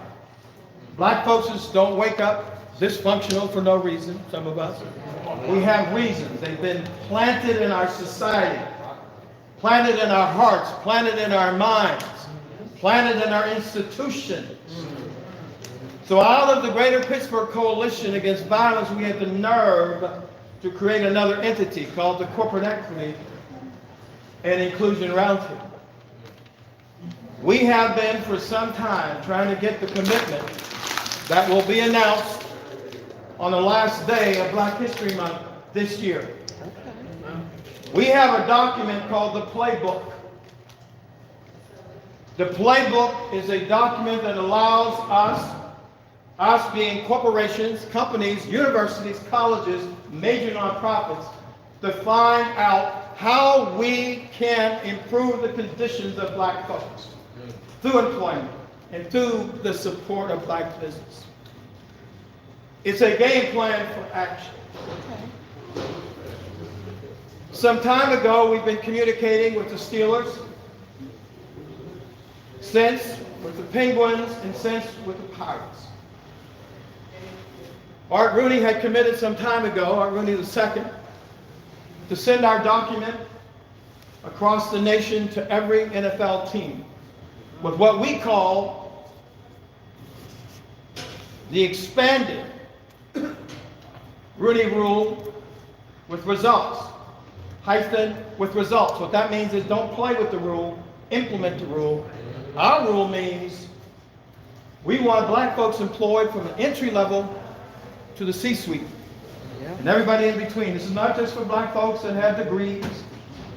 It's for people who have no degrees and in between. The other piece is that black folks are considered for every contractual opportunity before the contract is let. Imagine if every entity in this region took this rule and used it constantly, becomes part of the culture. Doesn't mean all of a sudden all the jobs go to black people. It means we're in the mix. We're integrating the Rolodexes of Pittsburgh. On the 28th at 5:30 at the Steelers headquarters, the Steelers, the Penguins, and the Pirates will announce a joint acceptance, adoption, and implementation of B-PEP's corporation.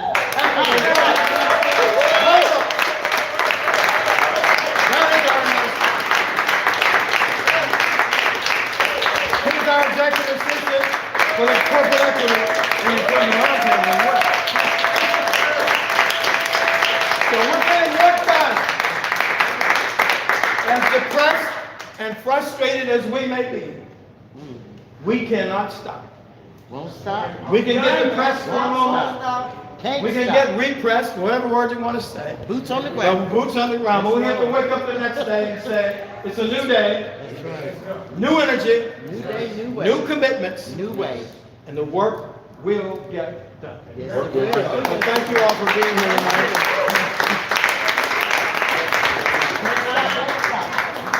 Board will help acknowledge this last. Yes, thank you again for coming. This was great, powerful. I just want you all to hear from Thomas Washington, who actually gave us this wonderful space from the UPMC Center.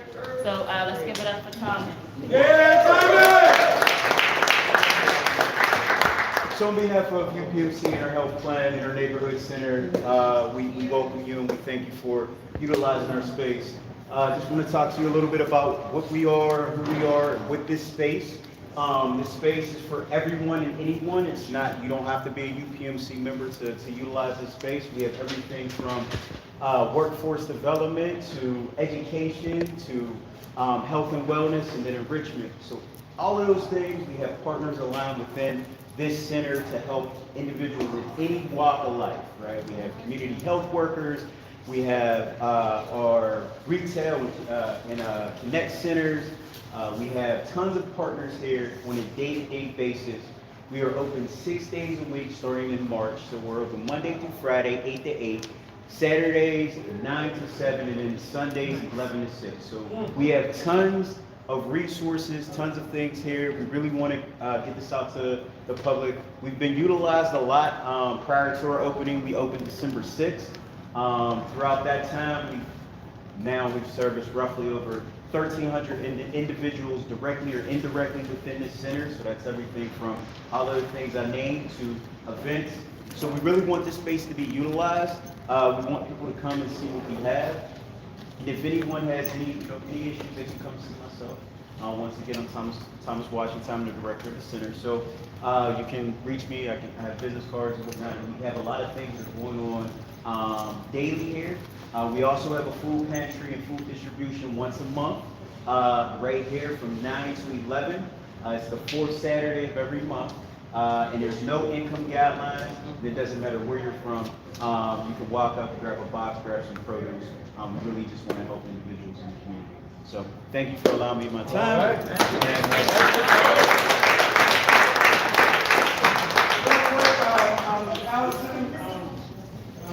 Guys, I wanted, before we finish also, I want to give a shout out to our guys that came out the table, our partners with Reach, Pittsburgh Police, the ET3 program, which is a great program, and they're doing a lot of work that they're not so known as much, but we hope to share them and their expansion of UPMC.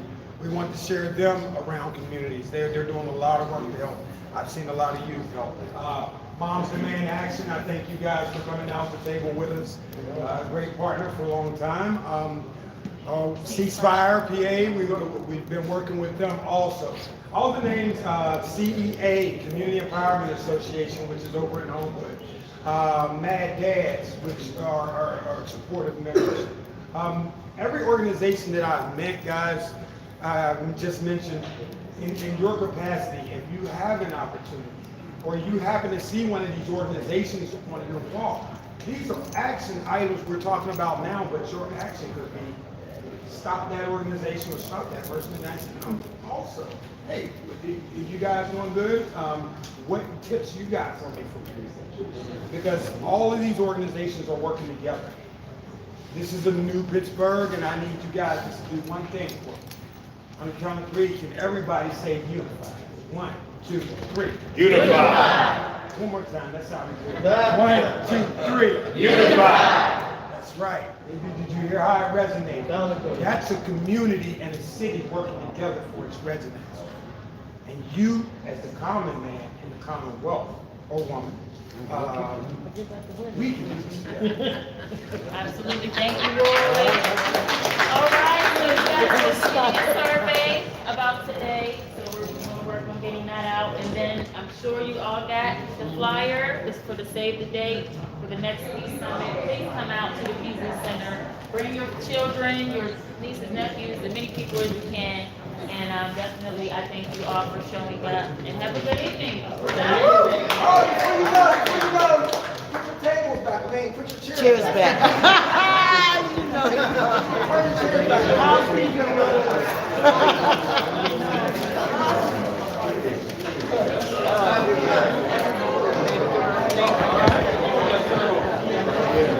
And it's done. It's 3 minutes. There you go. We're done 3 minutes early. No matter what.